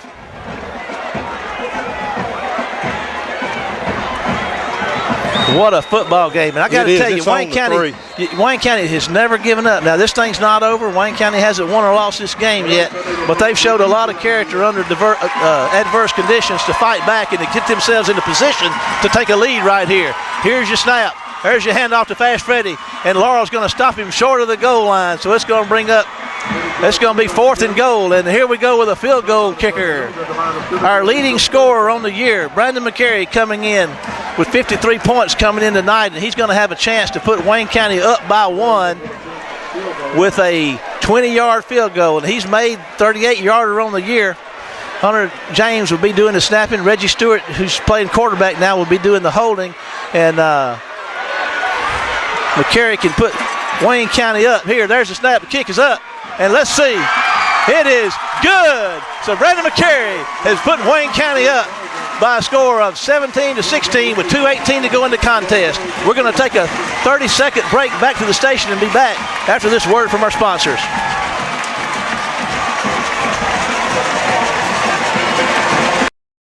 Extreme Sound Security and more, where more means equipment for the outdoorsman. We are our area's authorized Benelli dealer and have all the accessories to complement your outdoor adventures. As your elite archery dealer, we offer a broad selection of new bows, arrows, and all the accessories to meet your needs. We also have a good selection of used bows available. Whether it's a new or used bow you're looking for or repairs and tune-ups for the bow you have, Extreme Sound Security and more is the place to go. Extreme Sound Security and more. It's a place to go at 711 Station Street in Waynesboro. Got over here in Laurel, Mississippi, between the bricks in this big district matchup right here between your War Eagles and the Tornadoes of Laurel High School. Wayne County has taken the lead 17-16 with 2:18 to go in the contest on the field goal by Brandon McCary, our leading scorer on the year. What a great job he's done out there, and once again he was money, Kenny. Well, he was, and boy, when you needed something, he got us something. I mean, we just couldn't get Laurel rooted out inside the 3. You always like to think you can get a couple of 3 yards, but Laurel denied us down there, and they've done that twice tonight. There's McCary's going to kick one. It's going to come high, and it's going to be fielded at the 20-yard line. Let's see. Wayne County's trying to get him stopped. And they're going to stop him down there. No, he doesn't. He breaks free and gets out around the corner to the 30-yard line. Got a flag, Kenny. Got another block in the back, and that can't do anything but help us. But, again, with Laurel, all this big play potential, the only thing that can save us now, Marshall, is a turnover. We've got an injured War Eagle on the play. We're going to take a 30-second break back to the station and be back after this word from our sponsors. From yard care to farmland, Chapman Tractor Company in Waynesboro can get you up and running and keep you that way. From sales to service, Chapman Tractor has what it takes to match your needs to the right equipment and to keep your equipment in tip-top shape. Our sales staff is in the know with a wide selection of equipment and implements to meet your needs. Service, we provide it with a trained professional staff at your disposal. And don't forget our parts department, where we have a comprehensive inventory and the folks on location to help you find the part you need when you need it. Chapman Tractor Company, Waynesboro, Mississippi. It's been a physical ball game.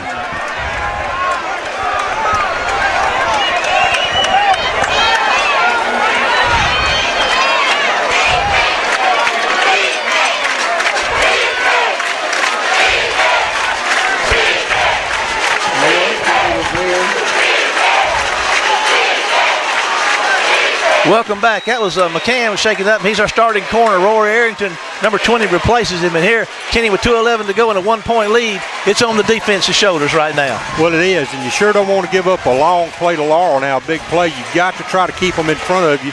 And I think they're down to one timeout. They're on their own 21-yard line with the 1st and 10, 2:11 to go in the contest. Wayne County up 17-16. There's your snap. Howard's looking to throw. He fires one out here. Hud is complete just inside the 30.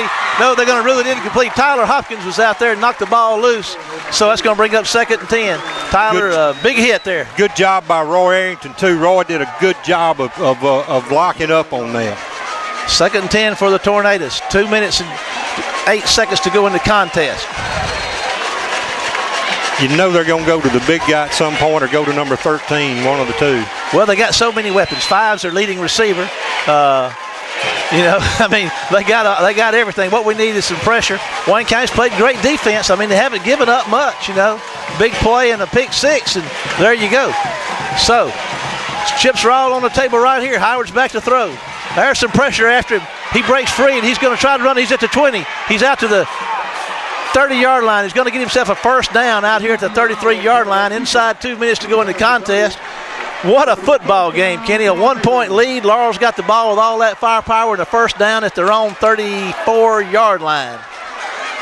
A field goal for them will win it. Clock's running at 1:53. We hadn't had a sack tonight. Well, we've had one. We sure could use another one. It'd be a good time for it. I'll tell you what would be a good time for a turnover. I'd stand a pick six myself. Okay. Here's your snap. He's back to throw. He's got time. Throws one across the middle. It's high and out of the hands of Quadarius Purnell at the 45-yard line.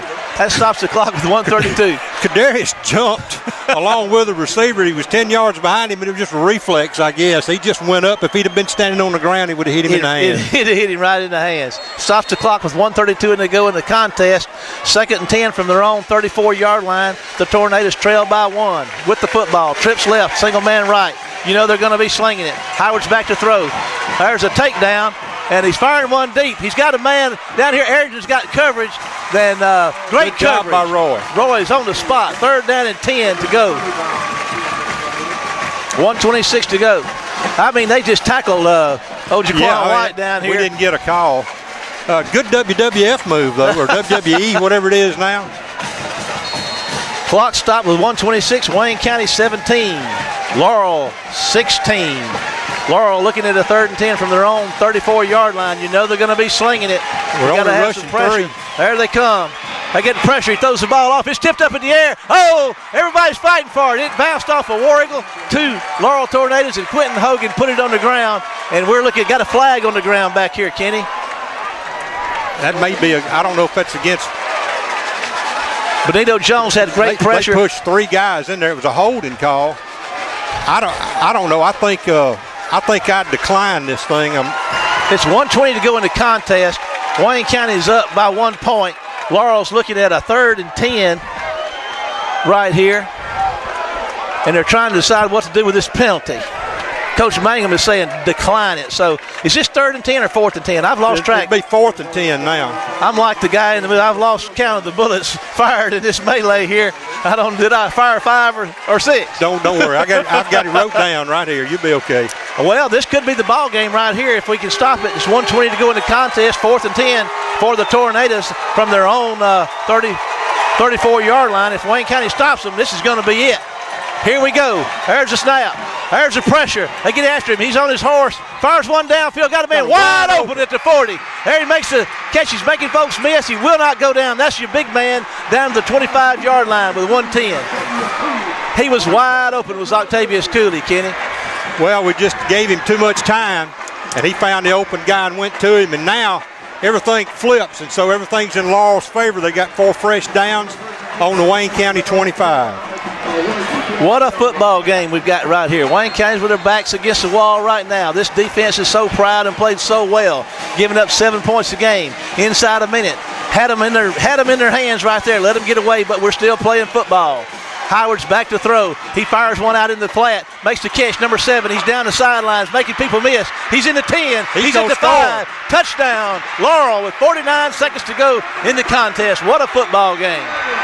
That was number 7. I believe that's Omar Bayless, the number 1 receiver for Laurel. 27 receptions on the year, averaging 25 per catch. And with less than 50 seconds to go in the contest, Mr. Bayless on the reception from Keon Howard puts Laurel back in the lead. It goes back to that 4th down play, and that just, I tell you what, that's just a great play by Laurel. You can't say anything else. We got a flag on the ground over here, Kenny. I don't know what that's about. Unsportsmanlike conduct against Laurel. But that's still a touchdown, is it not? No, it's going to be after the play. So that's Howard to Bayless. And let's see what's going on here. Let's see. That's 22-17 right now. So Wayne County's going to get the ball back with about 40 seconds to go, 45 seconds to go in the game. The big play was on the 3rd and 10 where they got the big man down the left side. He got him down inside the 20. That was a 50-yard pass completion there, somewhere thereabouts. Here's your snap and your kick and up, and it's good. So with 50 seconds to go in the contest, Laurel 23, Wayne County 17. We're going to go back to the station for 30 seconds and be back after this break. Extreme Sound Security and more, where more means just that. We install video security systems for your home or business. Plus, we're equipped to assist you with all your personal security needs. We repair cell phones and computers. Plus, buy gold and ship UPS packages and accept drop-offs. Extreme Sound Security and more sells K2 and Ortho coolers. When we say more, we mean it. At Extreme Sound Security and more, 711 Station Street in Waynesboro. And what a football game we have had here between the bricks. Wayne County has got 49 seconds to put a touchdown on this board. Well, we made a long drive the last time, Marshall, when we had the ball. We went 13 plays, 82 yards. We're not going to have that luxury this time. So, and you got to say Laurel did a great job. 4th and 10. You look back at, folks say, well, you should have took the penalty, but that was a 44-yard game. If it had been 3rd and 20, you still gave them 2 shots to get 20. And, tonight, for the first time all year, the big plays have really killed Wayne County. Laurel's going to be kicking this thing off from where, Kenny? From the 40. If it's unsportsmanlike conduct, they should be kicking off from around the 25. Now, let's not lose sight of the fact that Pinnell has almost broken a couple of these things early on in the football game, and he and Fast Freddie Jordan Jr. are back here standing about their own 25 to receive this kickoff. Well, without that penalty, if I'm Laurel, I squibbed the ball. Yeah. But even in this case, I think I probably still would try to kick it somewhere on the numbers around on our 40, somewhere in there, not let Pinnell get his hands on it. Well, you're going to have to make Stewart throw the football here, as this thing winds down, if Wayne County's going to have a chance. And there's a kick, Laurel's and it's going to come down here. Pinnell's going to make the catch, and here they stop it. So Pinnell made the catch at the 30-yard line. Laurel's offsides, like you said. That's going to back him up to the 20 to kick this thing off. 49.9 seconds to go. Laurel 23, Wayne County 17. Pinnell and Fast Freddie are going to be standing at about their own 27-yard line to receive this kickoff.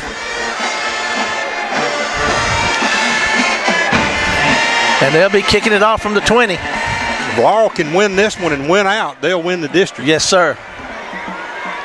It doesn't get any easier for Wayne County next week if they got the Mustangs from West Jones coming to town. Boy, that's out of the frying pan into the fire. Yes, it is. Pinnell and Freddie standing at their own 30-yard line.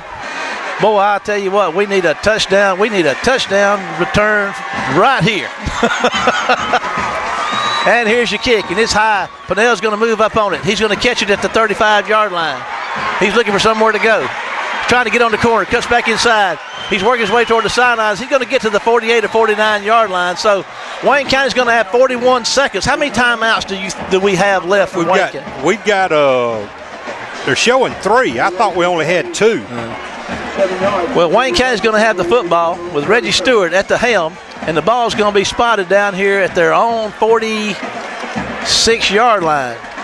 Xavier Lampley split out to the right. Harris goes with him. Wallace and Filon are left. Jordan is in the backfield. 41 seconds to go. Is there a miracle between the bricks for the War Eagles tonight? We're fixing to find out. And here's your snap. He's back to throw. He's going to fire one out here, makes the catch. Wallace makes the catch down here at the 42 or 43 yard line, so that stops the clock with 36 seconds. That was a nice throw, nice catch. Reggie Stewart on the money right there. All righty, Wayne County's inside the 45 yard line, trailing 23-17. Well, and if you can, you've got enough time left. If you can get a couple of 15 or 20 yard gains, shallow. Throws one out here to Phylon. Phylon's at the 40 yard line and out of bounds for about a 3 or 4 yard gain. It's almost like they're trying to set something up here, Kenny. Well, you hopefully. I'm sure they've got something in their bag of tricks to try that gives them a first down. 32 seconds to go in a 1st and 10. But it's only 3 yards worth. Yeah, they're at the 40 yard line of the Tornadoes. 19 seconds of counting on the 25-second clock. The game clock stuck at 32-3. It's not running. Stewart's ready to set him in motion. He takes a snap. He's back to throw. He's going to fire one down here to Wallace. Just out of his reach at the 30-yard line. Stops the clock with 29 seconds. Brings up 2nd and 10. Ball's at the 40-yard line. And what you got to have here now with 29 seconds, you're going to have to get at least 20 or so yards on this play, the next reception. Try to get the ball within striking distance, Coach. We're a long way out right now. Long way out we are. Stewart's back to throw. He's got some time. He's going to have to buy some more. He's going to have to run it. He pulls up the throw to Phylon down here, and it's just out of everybody's reach. Going to stop the clock with 21 seconds. They're going to bring up, let's see here. They are third and 10. So Wayne County's got 2 more shots at it. Reggie looked like he had some running room, but he opted out of that. Phylon was well covered. I mean, Laurel's defense have covered these receivers well. I don't think they've blown a coverage. We've blown some. They haven't blown any tonight. They played probably, I don't doubt they played their best ball game of the year. And Stewart's back to throw. He's got a little time. He's going to have to buy some. No, he got a man open down here. There's a Lampley down here at the 5, but it's intercepted in the end zone. Intercepted in the end zone. Laurel's bringing it out. He's at the 10. He's at the 20. He's still making folks miss, but they're going to tackle him at the 30-yard line. And, Kenny, that's going to do it. Wayne County's going to fall in district play tonight to the Laurel Tornadoes. It's not over. There's flags everywhere. There's I don't know if that's 2.9 or 29 seconds on the clock. It's probably 29. We'll see here. Let's stay with it. Let's see. Reggie had Xavier Lampley open at the 10, but he was trying to buy time, and he couldn't. He didn't see him. He was late. I'm not being faulting him there. The ball was late getting down there. Laurel recovered, made the interception in the end zone. And look at the Laurel Tornadoes are taunting the Wayne County crowd. Wonder if they'll storm the field and take down the goalpost. I don't know, but now they have beaten the 8th-ranked team in the state of Mississippi that was flying mighty high. Nobody thought Laurel had a chance coming in here tonight. Laurel hadn't said anything on the posting boards. They've been quiet. Coach Breland told me he just wanted to keep it close. He didn't think he could win. He just wanted to keep it respectful because he thought was going to have to play again. Well, boy, he's coming here tonight, and his team has pulled the upset. They're down in the game. So that's going to bring this one to a close right here. And let's see here. That brings the Wayne County 17, Laurel 23. We're going to go break to the station for 60 seconds, and then we're going to come back live for Kenny to wrap this thing up for us. So we'll see you after 60 seconds. Shopping at Fred's is the smart thing to do. Sign up for your Fred's Smart Card online and start earning Smart Bucks every time you buy Fred's brand items. With Fred's Smart Card, the more you buy, the more you earn. Keep up with your Smart Bucks online and redeem them at checkout while shopping at Fred's, the smart thing to do. Fred's on Spring Street in Waynesboro. Here we are post-game on the field down here with Coach Mangum. Coach, tough loss over here tonight. Yeah, no doubt about it. That's what happens when you don't play. Well, I mean, when you don't play for 4 quarters and you're inconsistent. And hats off to Laurel. I mean, they outcoached us. They outplayed us. Everything that happened tonight, Laurel did better than us. we had opportunities, 4th and 20 down here at the end. They make the big play. It seems like, big plays. I mean, play after play. I mean, we were toe-to-toe, but the big plays went their way today. And we knew that coming in. We knew it coming in that it was going to be that night. You got to cover those guys, and we've got to make stops when we have to, and we didn't make stops. We didn't make. All we needed was one stop, and we didn't get it. Yeah. Offensively, I was kind of thinking that we may have had a little more success running the football than we did. Yeah, they did a good job. They did a good job controlling the line of scrimmage. They really did, and it was games won and lost on the line of scrimmage, and they protected their quarterback. And then on the flip side of that, we were not able to run the football. Coach Breland told me before the game, just kind of talking, he said, he said, I got a strong feeling that we're probably going to have to see each other again. If one of us goes all the way, we're going to have to cross paths again somewhere down the line. And, he was saying that he hoped he could keep it close. Well, they did, but maybe, who knows? The season's not a long way from over. We got West Jones coming to town next week. Yeah.